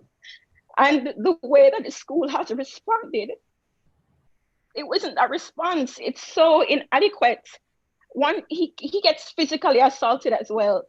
And one day last semester, he retaliated because my stepfather was just fed up and said, you know what, punch them back when they punch you. And he punched someone, and the person's nose bled. And they called my mother. We all had to come in. The response they gave for his, you know, retaliation after enduring that for so many years was way more than they've ever done throughout, you know, his time there. And it's just ridiculous. It is so disheartening, especially to him. So what he started to do now is retaliate against his teachers, because he realized that he kind of internalized, you know, their general dismissal of his concerns and said, okay, they have no authority. They don't deserve my respect. So then he started to become like a problem student as a result of, you know, them not intervening when he needed them to. And now, you know, now we've resorted to homeschool, but it's so sad that, you know, so much had happened with so many reports, emails to the LISD, AISD, everything, and no one thought to intervene before he was the one that threw a punch in defense of himself. And then now we have to resort to homeschool while those kids get to go to school and not have any worry. Yeah. So yeah, I just wanted to comment on that aspect of the institutional racism. And then, sorry. And I want to speak on, I want to speak about what you said about, it was much earlier, but before you were to questions, you spoke about, you know, the tone that you have to, tone policing when it comes to conversations about, you know, the A word. And I also found out, I also realized that it happens with the R. I found out there's an R word as well for reparations. Mm-hmm. And I was like, what? And then now, and white privilege as well. I'm not sure if you heard the interview or the panel with the CEO of Chick-fil-A, Dan Cathy, and the Atlanta megachurch pastor, Pastor Giglio, and Lecrae, the religious hip hop artist. And the Atlanta pastor, he said, you know, I don't want to call it white privilege, you know, make it something more palatable. He never said palatable, but we know what he meant, more palatable. I respect, you know, what's for the white audience, and call it the white blessing. And I was like, the white blessing, instead of white privilege, white blessing. I was just like, is he here? I couldn't believe it. I was shook. I was shocked. I was electrocuted. it was so ridiculous that, you know, we have to change our tone all the time for them when he said something so outrageous and he never thought to police his own tone in saying something so ridiculous. So, you know, that's pretty much what I wanted to say, you know. Yeah. Thank you for sharing that. I feel like well, thank you for listening to me. Like, so I will tell you, I grew up in Madison, Wisconsin, where I was the only Black child in almost every single class that I was in. And when I talk about Madison, like if you're talking about like where is the intellectual seat of white supremacy in Austin or in the US, Wisconsin, Minnesota, right up there. Yeah. And the abuse that I endured on a daily basis was absolutely horrible, right? And it was so clear that it's not despite the teachers. Like the teachers are sometimes directing it, right? And the idea is that what are the messages that we internalize when we're like, these groups don't protect me, right? Like my concerns, my issues, my trauma isn't worth protecting, but I better not make any problems for anybody else. I better not inconvenience anybody else because that will be taken care of. So I know that we're in COVID right now, but before COVID hit, we were doing some undoing racism trainings with youth. So Angelica was doing those, and I can give you some contact information for her after this. But like, the idea is that people who are in high school are being able to get an anti-racist lens so that they can understand what is going on, and they're not internalizing it and assuming that there is something wrong with them, that like they are terrible people, right? Like the idea is for them to be able to have a lens to go, this is not me, this is them. And that's so incredibly helpful, especially when you're a youth. It's really, really important. So if you can, I don't know when the next one is going to happen because again, like they're doing some virtual things, it's very different. But if you can get him into one of those, in fact, bring the whole family. I'd love to. Like, it's I'd really love to. important.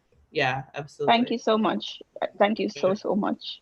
Yeah. I really appreciate it. Well, thank you again so much for just, being vulnerable and transparent enough to share your story. That's an easy thing to do. So just thank you so much. Yeah. I think it's a perfect example of, just how you grow up from a very early age, understanding where you can get justice and where you can't, and what systems serve you and what systems don't. And yeah, it's terrifying and real. And I think no amount of tone policing or politeness or gentility is gonna get us out of this trap. Yep. So all right. So this is the last person for sure, Amanda, and I think I owe it to her because she had to listen to me vent yesterday about something else we were talking about. And this is another one of my Facebook friends. Like your social media friends are so clutch, like the people that you don't even meet in real life, as we live in this upside down. But Amanda, go ahead. Hi, y'all. So you may get to this since this is the end anyway, but you kind of popcorned around this, and so I want to speak to it. We're all kind of in different places in terms of what we understand abolition to be and whether we agree with it or don't or whatever. And I think, Nakia, you also said something that really resonated with me, which Black Austin is a train wreck, and the group. And a lot of times I'm in there and I'm like, these people don't know what they're talking about. They don't actually have a base level understanding of what's happening. So I'm curious if, or rather just want to know, what your thoughts are in terms of like where we should be directing people to get more information about defunding, about, doing this work, because we do have folks that are just pulling up to the table, that are just getting here, that have no idea what we're talking about. And I don't want to leave them out. I think, like JP said, we need them. We need to really be thinking about how we're, going back and reaching folks and bringing them into this conversation. But I don't know if we have a framework for how to do that. And I think that's really important. Yeah, so that's a really good question. And I think that like this is where the organizing comes in, right? And building those relationships. I think of what I'm thinking. So there's two things that I'm really thinking of. One is building those relationships and sticking with them, which again is so hard because like sometimes like it's like they like there's a couple of people who are like, I love my ignorance, I'm gonna share it all over you, and I'm like, I can't, like you can't be the person that I'm making that relationship. I'm gonna try like one layer down, right? But I think that there's a lot of really good explanations about what defunding is. And honestly, I think that BLM has a lot of resources on it, right? About what defunding is and what it can look like. And then the other thing that I think is really important and that we kind of touched on it today, and I think that as these series go on further, there's this idea of what does liberation look like? And so I've been asking this of people, like, what does liberation look like? What does it taste like? What does it feel like? What does it smell like, right? Like, what does it sound like? Because we don't have a unified version of what that is. White supremacists, they already know what like their liberation looks like. It looks like slavery, it looks like Jim Crow. They've got all these different versions that it looks like where they are on top, right? And when it comes to imagination, it seems like we are really invested in that, like a little bit less bad, right? And so being able to come up with that vision of like, what does liberation look like? Mine looks like a block party. It smells probably a little bit like weed and Palo Santo, and it tastes like samosas and ribs and brisket and apple pie, right? And tom kha, right? And like, it sounds like the laughter of little children that are running around, that are absolutely carefree, that are not going through some bullshit in school where like people are calling them nigga with a hard R, right?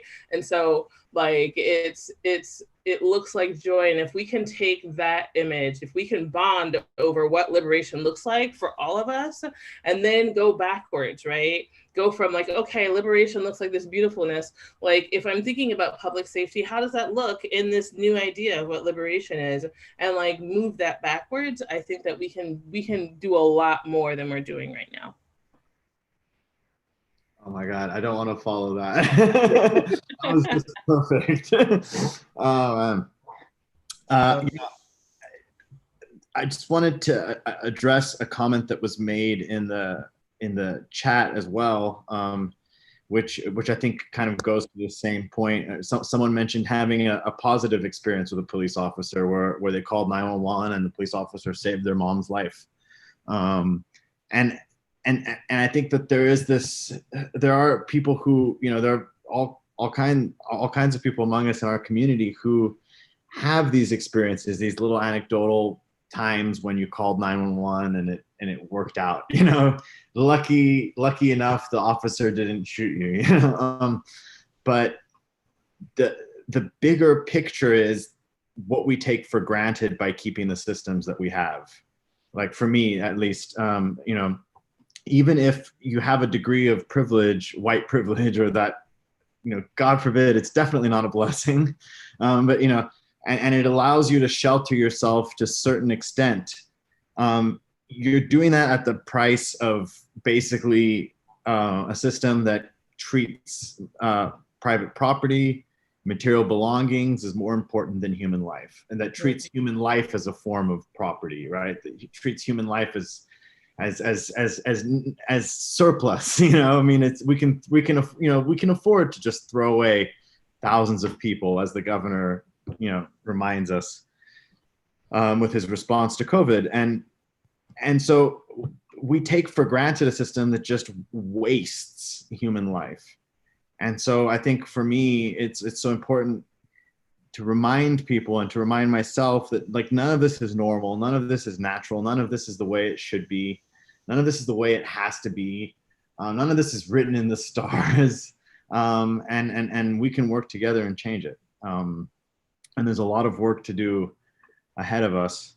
And with that, I feel like anything I say doesn't come close to the picture of Nakia's beautiful block party. It's really what I want to stick with. No, I agree. If that is liberation, then I'm all here for it. That was beautiful. But so I want to end on this note, because I also think it's important for people to understand that this particular conversation, this launch for these conversations we're going to have every Wednesday for the next foreseeable future, you know, and really what Defunding the Police is centered in is thinking outside the box. It's shifting the paradigm and shifting the culture And today really wasn't about like the solutions or the practicalities that we can get to, right? You know, because we got a few questions talking about, well, what's the policy steps? And like that's also like that's kind of problematic, right? Because that tries to fit this concept, this idea of what we're talking about back into a box, right? Mm-hmm. So as we talk about shifting the paradigm, and as we talk about defunding the police and abolition, which to me, in my opinion, is about, you know, doing away with the old and creating the new.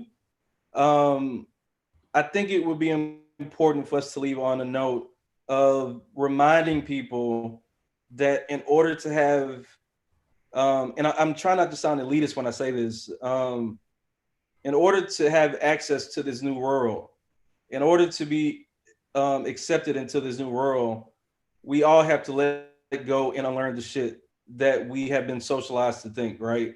For white people, that means you can't say Black Lives Matter, and you can't even say defund the police when you're still, with one hand, with the other hand, you're still holding on to white privilege, right? Like you have to let that go. Like even as a Black heterosexual cisgender male, I can't say I'm for Black liberation if I'm still holding on to misogyny and all that type of stuff, right? Like we have to let that go.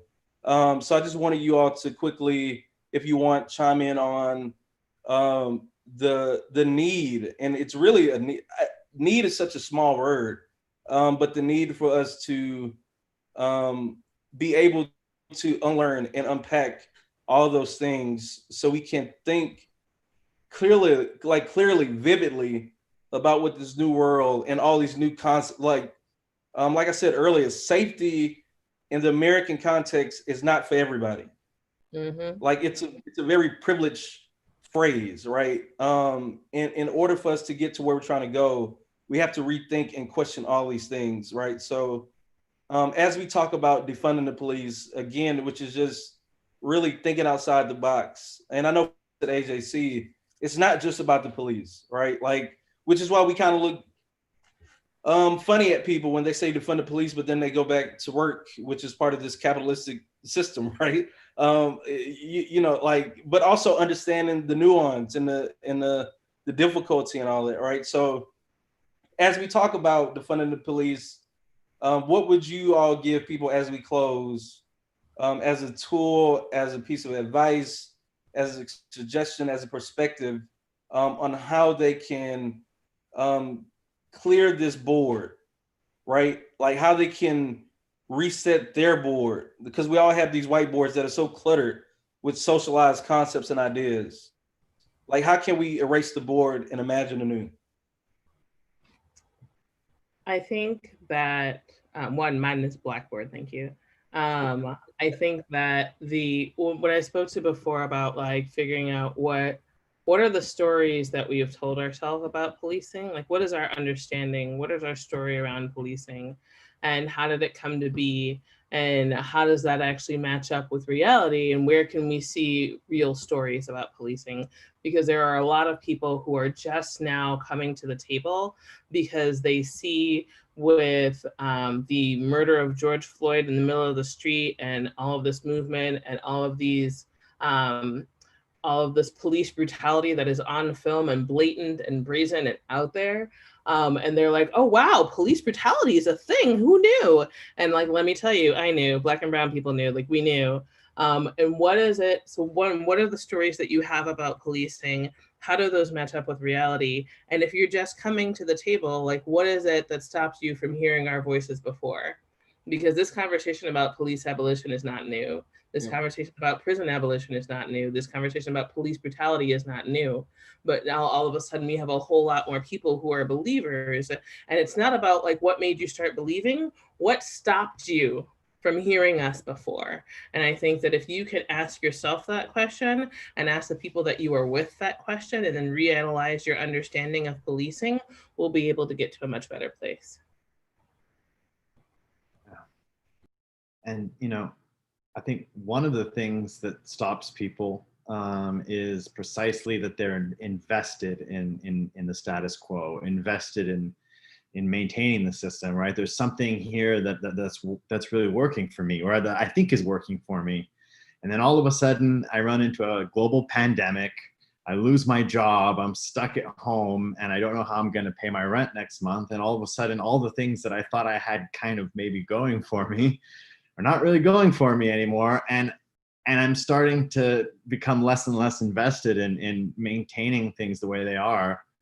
And all of a sudden, maybe I can start rocking this boat a little bit, because this boat really isn't that great for me anymore. And I think that's one of the major things, is that so long as we think we're invested in it, right? The awful trap of thinking that white privilege is a white blessing when it's actually a curse,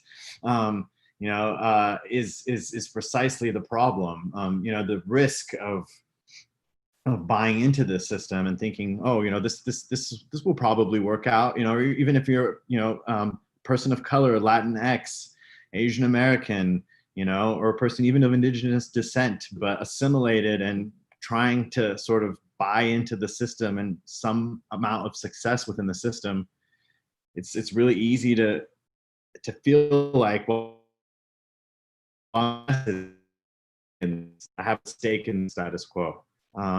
So that might be one of the many things that stops people from even allowing themselves to go to those places of discomfort, of facing the ugliness about society.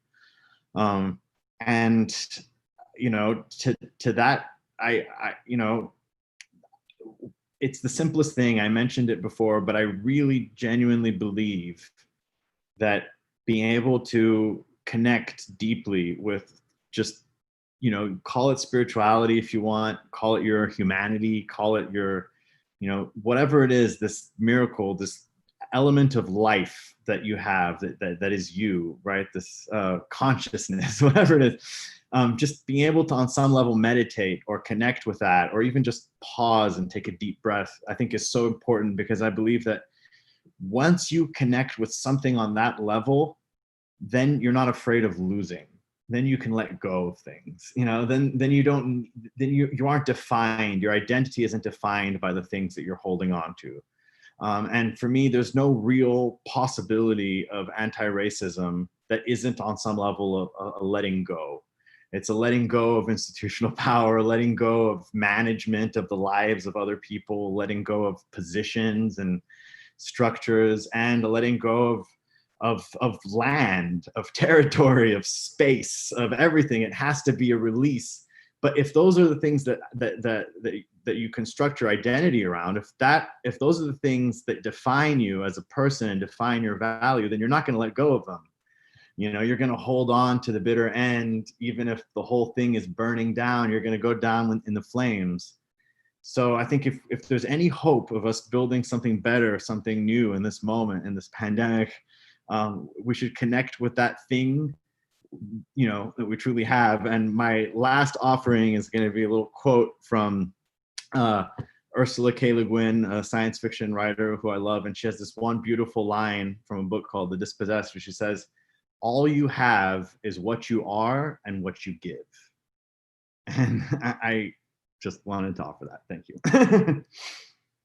Yeah, thank you all so much. I hope people was able to, I don't want to say learn something, but maybe be able to lean in and think out, or really lean out, right? Like jump outside that box, and imagine this world where like JP and I talked about this weekend, where we're not boxed in, because everything is a box, right? You have people saying eat the rich, but they're still vying to become billionaires, right? Like, so like we have to let all that shit go so we can get to that world where everybody's free. And we also have to understand that Black liberation, because we have been treated like we are not human, means liberation for all, right? Once Black people get it, white people can get it, because white people are not liberated.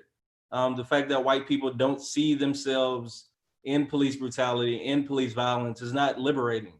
It's very much more liberating to struggle with one another, right? Like that's what movement is all about, struggling with one another, as we get to this world where we have not seen, that world where, that block party that Nakia is talking about, the beauty of it comes in the struggle, so we can actually create that block party with the samosas and everything. So Yeah, I just want to thank you all for your time. We went way over.